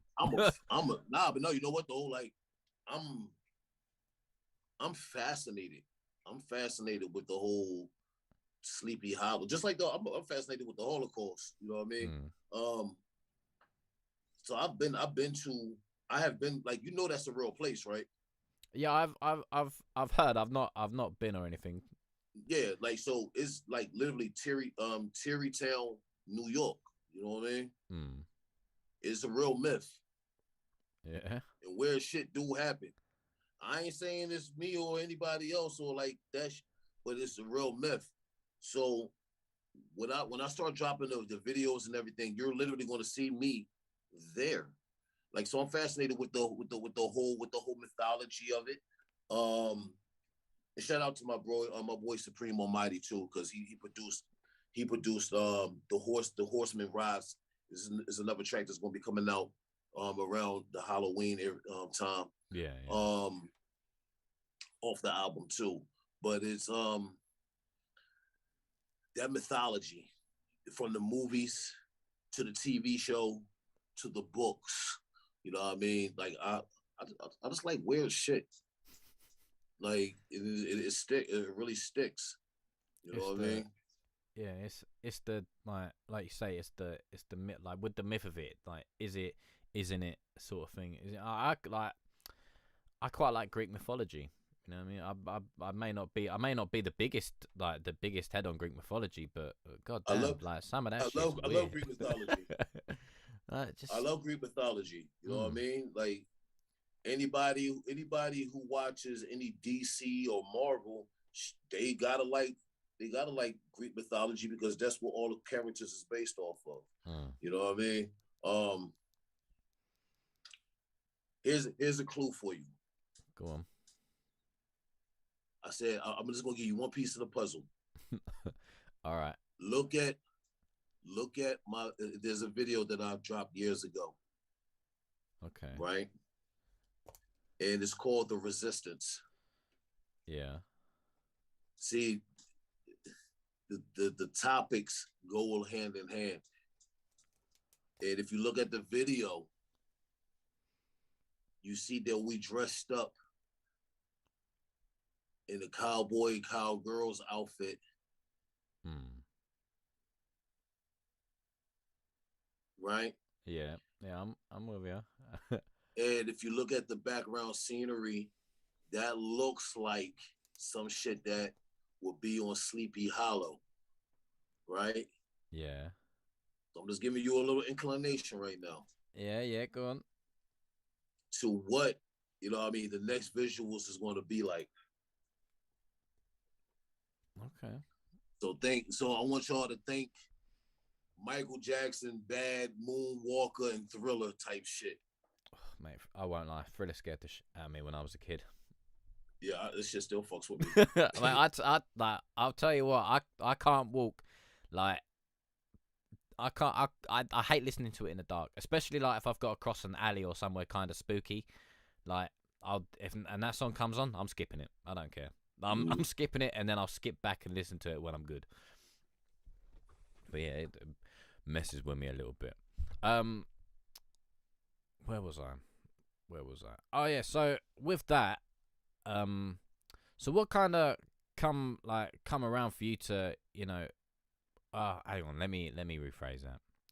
So actually, do you know what? I'm just nah. I'm gonna skip that one altogether. I'm gonna skip that one altogether. It's all right. Oh man.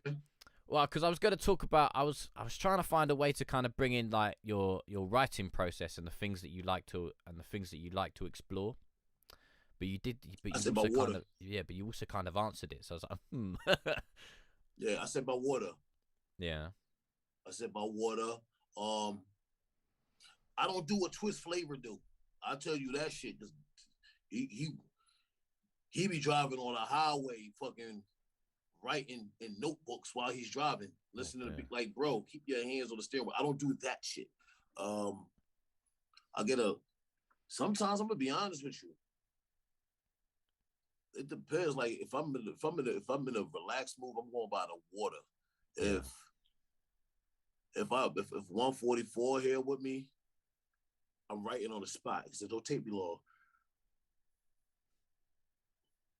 Nowadays, depending on my schedule, I might say certain things on my phone just to save it.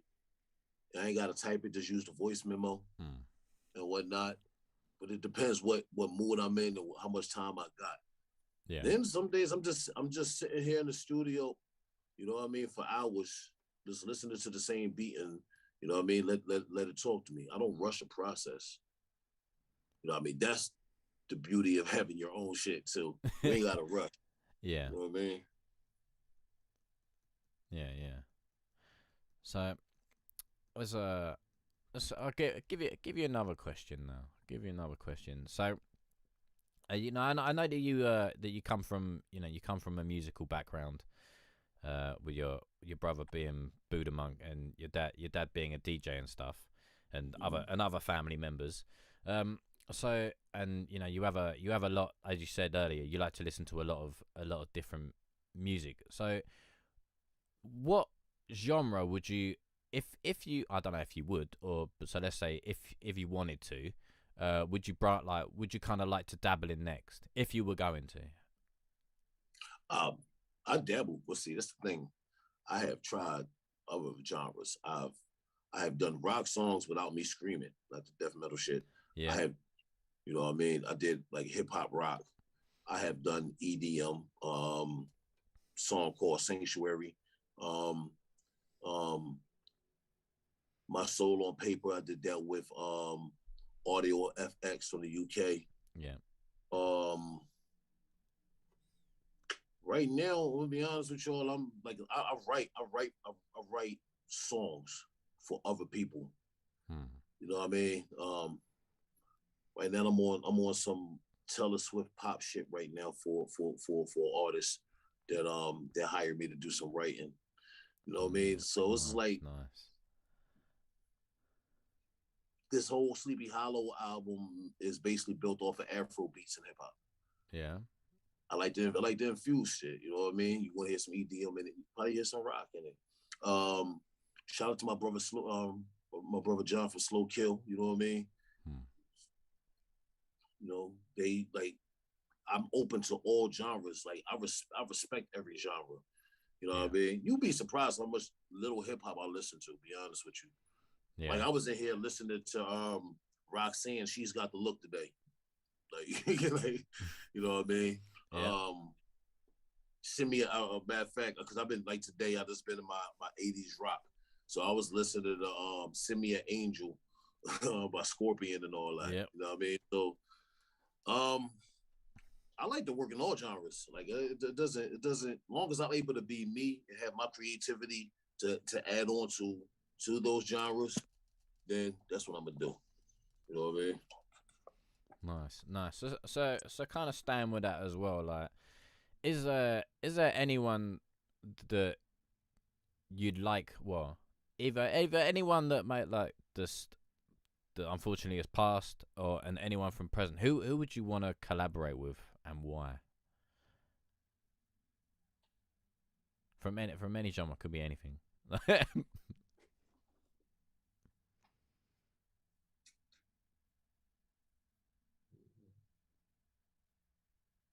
No. Okay. I work with any and everybody. I mean, Oh yeah, but there here's the must there thing. must there must be someone that you'd be like, you know what? I'd really like to. Like, No, because I mean, I'm open to any and everybody. Well, let me say that. hmm. Here's the thing. I got a chance to have a couple records with my favorite artists, Yeah. which was Killer Priest. I told y'all Buddha not the one that found me. Priest was. Yeah. Yeah. You know what I mean? Um, we got 4 tracks together. I love Snoop Dogg's music. Hmm. That's the big homie. Yeah. I got records with him. Damn. Yep. Now, the person I would say I can't because he's gone. He's gone. That was me, Prince. Yep. You know what I mean? Can't do it. And I don't want to AI. sample his family, and I don't fuck with Marvin Gaye family like that because they suing everybody. Yep. So, um, but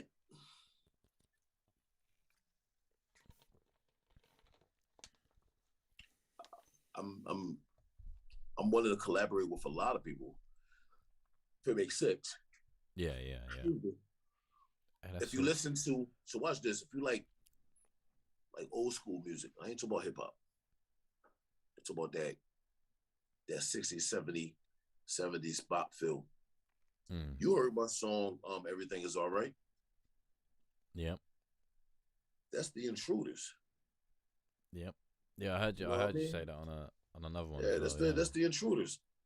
How much bigger can you get? You know what I mean? Hmm. Um, right now, like you're. I don't know if I should put this out there, but I will.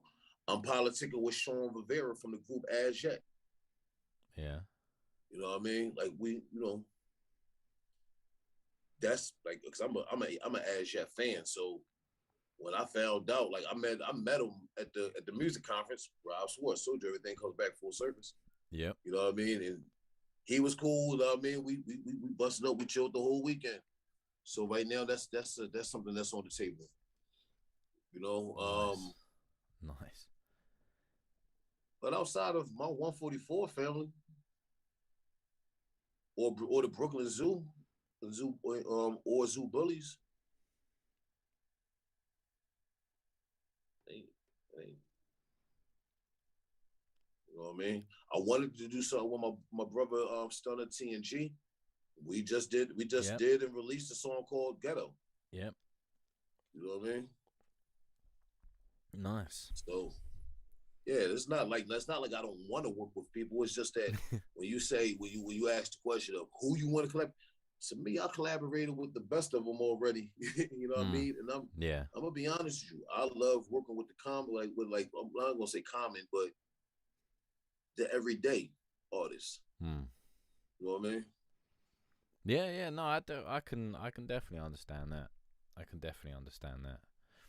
All right. Well, I noticed. I've noticed. I've probably kept you a little bit longer. So my apologies. What you there's no need to, bro. I said I'm here, bro. All right. Well, I don't know. I know it's been quite long. So I wasn't. Nah, man, we what good. I wasn't We sure. good. It ain't. Yo, listen, I'm on your time, bro. I'm good. Oh, okay. All right. Well. um.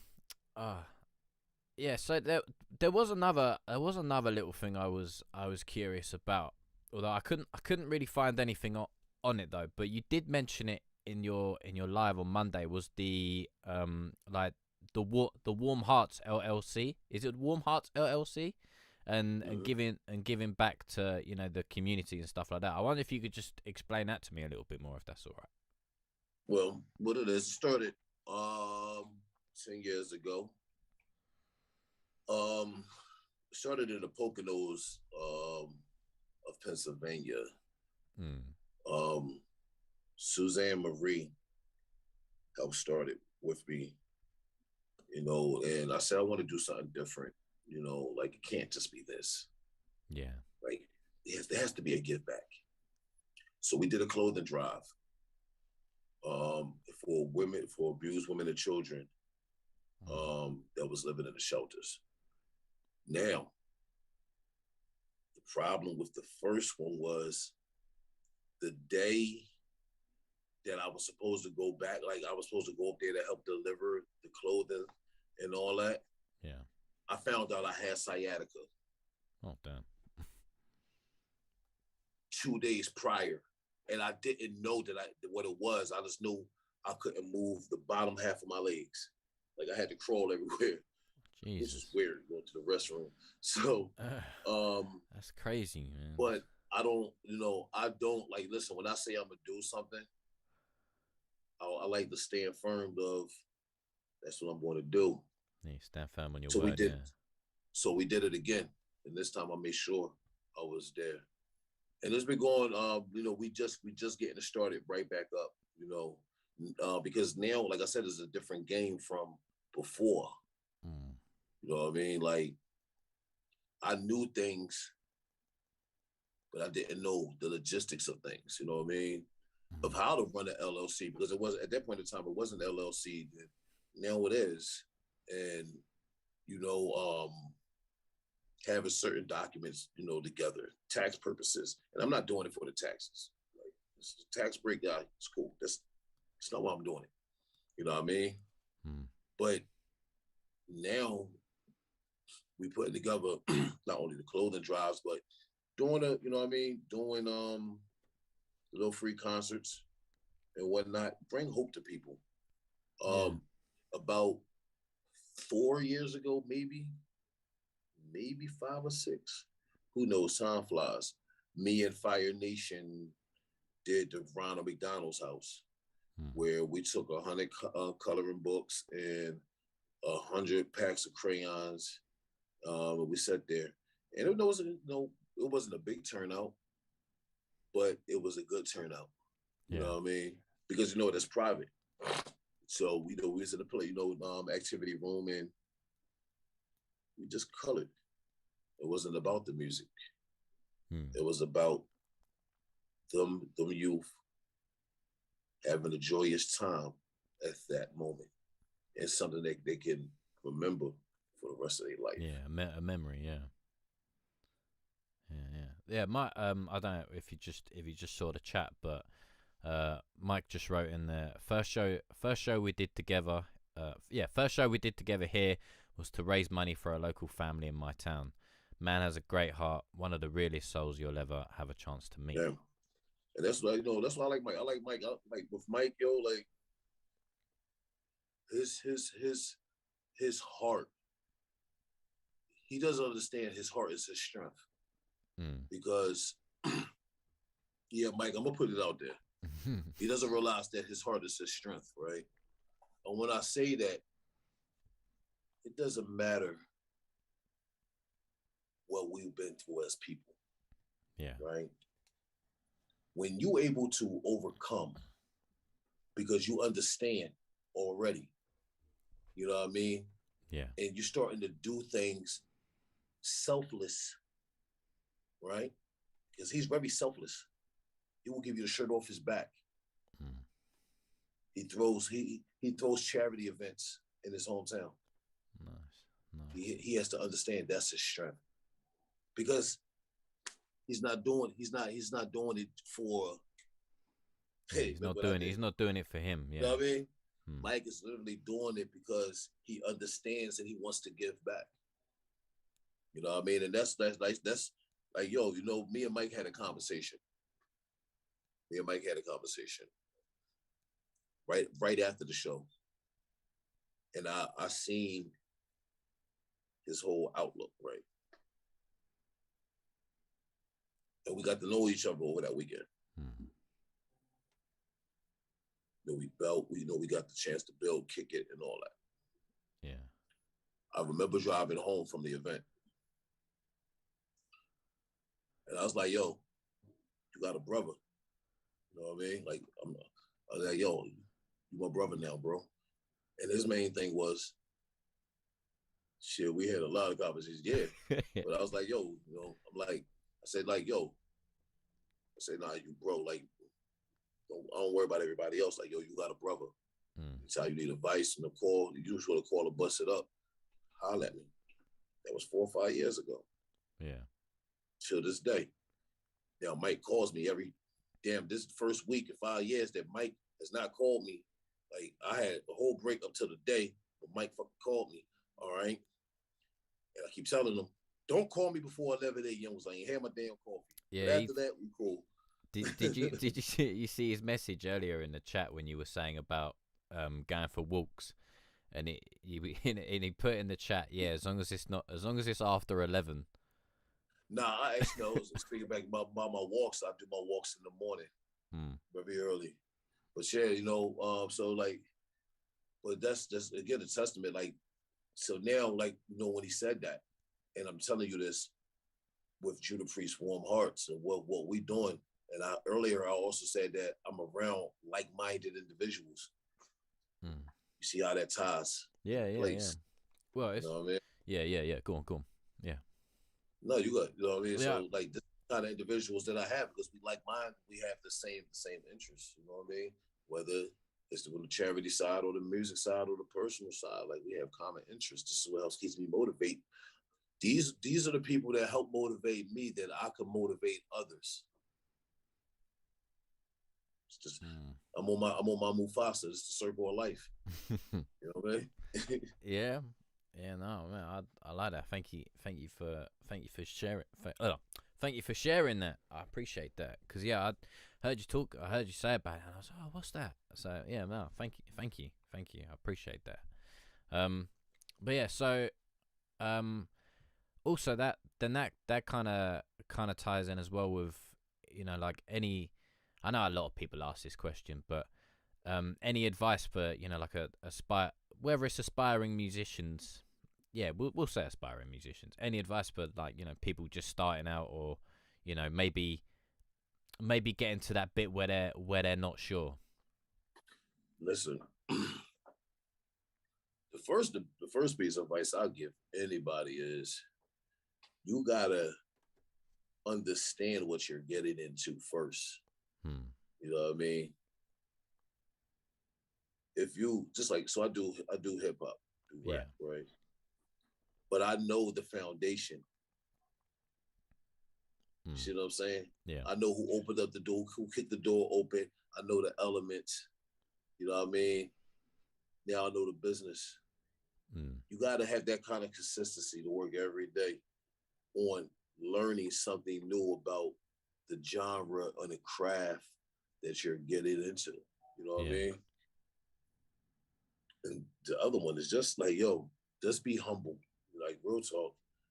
This is a snakish ass industry. You know what I mean? Hmm. But see, the more you know, the more you know, you can't unknow it. You know what I mean? So you can be able to determine what's right for you, what's wrong for you, and not just worry about one man or one woman's thought on it because and just make sure you surround yourself with individuals who has the like mind and the like heart as yourself too. Because Yeah. if you got any branches on that tree that's wobbly, that's the crab in the barrel effect. You get all the way to the top, it's gonna pull your ass all the way back down. You know what I mean? And just be able to communicate. People don't understand. People take it as a joke when I tell them when you writing and recording and all that, that's only 10% out of 100. Hmm. So that other 90 is really about knowing the business. You know what I mean? Yep. Because the business, and then like when you know the business, you know where to put the investment at.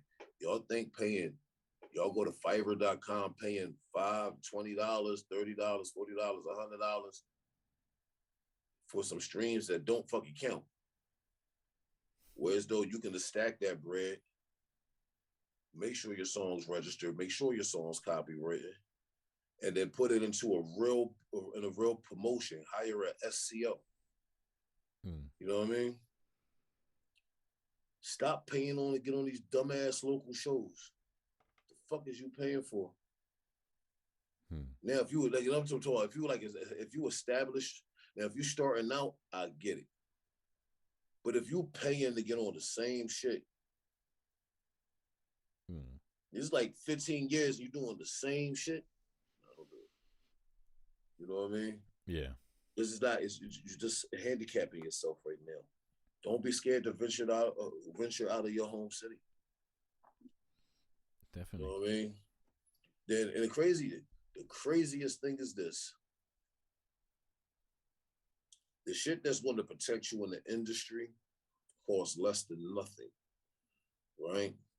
So you can sign up for BMI and you can get your writer side free.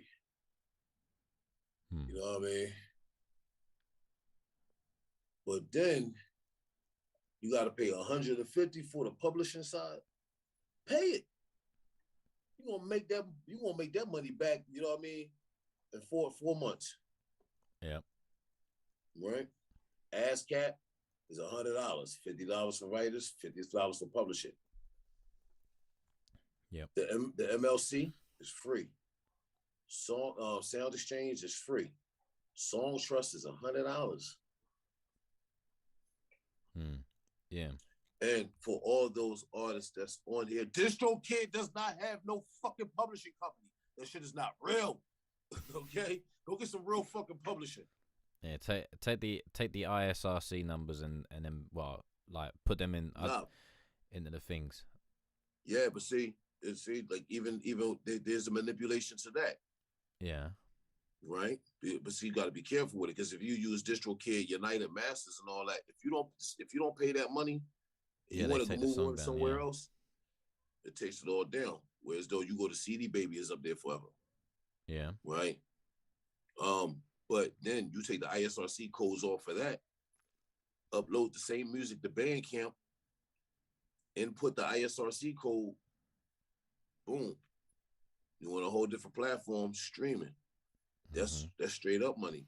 You could do the same thing on your phone on Halanis.com that has a built-in infrastructure to sell merchandise, CDs, T-shirts, hair, oil. You know what I mean?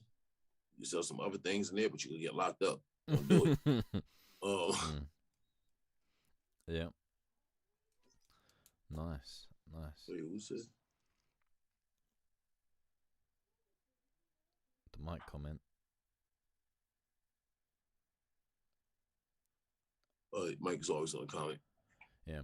And also the thing with that is, whether it comes from streams, but if your music is registered in, the BMI ASCAP, I'm not entirely sure which one is which over there, but we have PPL and PRS. Yeah, over here. Them is over there too. Yeah, and then if you've got your music with them, it doesn't matter whether it's played on Spotify, or whether people play it on something else, but then you also get, so like over here, if a band plays a track, they have to record it, and they have to say, we played this song, and festivals and stuff like that. So even if like a DJ or a band, or like someone in a shop, whatever, same thing. It all comes from there. So yeah, definitely get it on those platforms. It's the same thing. You just gotta register. You gotta register your playlist. You know what I mean? Which is another way to get paid. See, people don't understand that you get paid 5 ways off of one royalty. You know what I mean? And before you get a performance royalty out of all that, right? Yeah. So if you got a performance royalty, that's you performing live on stage. You know what I mean? Just gotta register your song inside your publishing company. Say, I was there this date, here's the flyer, here's all the information. This is the songs that's registered that I performed. Here you go. Nice. And go straight to your publishing account. Nice. So yeah, I've kept you long enough. Cool. So I think we'll kind of wrap it up. But is there anything you kind of, you've had 2 singles, well, one of your singles, another artist from 144, and then you've got a gig that you've got coming up at the end of the month. So is there anything else you wanna talk on and share? Oh well, let me say this, brother. It's been an honor. It's been a pleasure. I want to thank you for allowing me to be on your platform in this manner. You know what I mean? Mate, you're more than welcome. more than there's welcome. There's a lot that's going on, especially surrounding the 144,000 shows and few, the movement. So you get two 144,000 shows and few albums this year. One of the main members, and one is the whole family. So that's the main members and the extended family, which is really members. You know what I mean? Yeah. 44. This is a volume 1. It's called The Round Table. A lot of 144 records. So we're doing Gang of Roses, which is my all-female hip-hop group, working on their album right now, finishing up their single this weekend, and going to be getting that all encoded and ready to go. We got Kishana K, whose single Drunken Confidence dropped today, along with my single Rise Level Up featuring Etia. Smooth Mass Beats and Father Time and myself, we have a group called the Alumni Association. We just dropped the album a couple months ago on HHV Records in the UK. So we're working on our sophomore product right now, which is almost complete. Twist Flavor is about to release his second single, Savage Beast Mode. I have a single from another R&B artist of mine, Selah Hayes, that's going to be coming up very, very soon. And Father Time is in the studio working on his solo, and so is Smooth Mass Beats. So it's going to be a lot as far as the 144 and the collective. And even like Sabrina Resurrector, he has new music coming out. He's actually touring right now. And he has a book dropping out September 15th called Where I'm From. MAS Lights Out from 144 just dropped his new single "Way Too On." Grand Centennial from 144 just dropped his single "Body Bags." They dropped it the same week. I know Mike B has his single "Playing with Pain." Who am I missing? Who am I missing? Nobody. Nobody. Lovely. Yeah, we got it's a lot. You know what I mean? And Definitely we sounds an just want to eventful keep it. year. Yo, we really like, to be honest with you, as far as my albums and everything, like Sleepy Hollow, like I said, is 95.5% done. But at the same token, outside of what I recorded for this album, I have 300 songs already in a stash and unreleased. Yep. So who knows? I could be doing something, you know, like surprise album. Who knows? I mean, I might just drop some. I don't know. I do weird shit. You know what I mean? But outside of that, man, you know, like I said, man, this 144, you know what I mean? This what I'm about right now. I have agreed to I talked to my brother, so I will be appearing on the Brooklyn Zoo album. I will be Nice. appearing on the Zoo Bullies album. So we working on that. I've been in contact with my brother, G. Clef the Mad Composer from Chamber Music Records. We have a couple singles coming out together that I featured on. With my man Just P, featuring me, Solomon Child, Buddha Monk, and G Clef the Man Composer. So do be on the lookout for that. Shout out to Fire Nation, she in the building. You late as hell. You missed a good bit. Yeah, this is my sister right there. But yeah, so you know, Fire Nation is actually she's released her single Writer. She's working on her new music coming up, Moody 144. His Thing on Me single is already out. He's under Fire Nation's imprint, Miller Fire, but he has a new single coming out called Wanna Have Fun. Yeah. Kishana K Drunken Confidence video should be out in the next 3.5 weeks. And I'm thinking about actually thinking about doing an album on my kids do an album. Yeah. Yeah. Yeah. My daughter been bugging me like, you 12, leave me alone. This industry's not for you. But you know, like yeah, my main focus outside of all that, because a lot of the products is being recorded at the same time. My focus now, because my album is 95.5% done. The 144 Family album is all the way done. We are about 15 songs deep for the 144 main album. So now I'm putting my focus into the Gang of Roses to get them to a 95 percentile within the next month or so. Yeah. You know what I mean? So, but I will let y'all know that their first single is the title Femi Fatale, which is going to be produced by Smooth Mass Beats. You won't be the first one to get it, though. Okay. You won't be the first one to get it. Stop it. Come on, Stop man. it. Hey, yo, I'm not even going to front, bro, because I never do things to be like, hey, we friends, let's do it. So when I sit like, so if you remember the post, I was like, oh man, I didn't even know you was going to do this. No, that was organic as fuck, because I was just sending it to you. You know what I mean? Like, yo, man, this for you. You know what I mean? So I really appreciate that. That meant a lot to me when you did those reviews, because I was just like, yo, let me just send this to the homie. You know what I mean? Because I got you included in all my disbursements. Hey, man, you're more than welcome. To be honest, that's what I thought you meant when you said review. I was like, yeah, all right. And then when I did the rights and stuff, that's what I thought. That's like, yeah, mate, you're more than welcome. You are more than welcome. But yeah, and then you got the gig at the end of the month, on the 30th with featuring Keshana K and also Mike B as well. Do you wanna say a little bit about that? So my tour, The Legend of Sleepy Hollow, started in Hanover at the Black Rose Ballroom along with Mike B.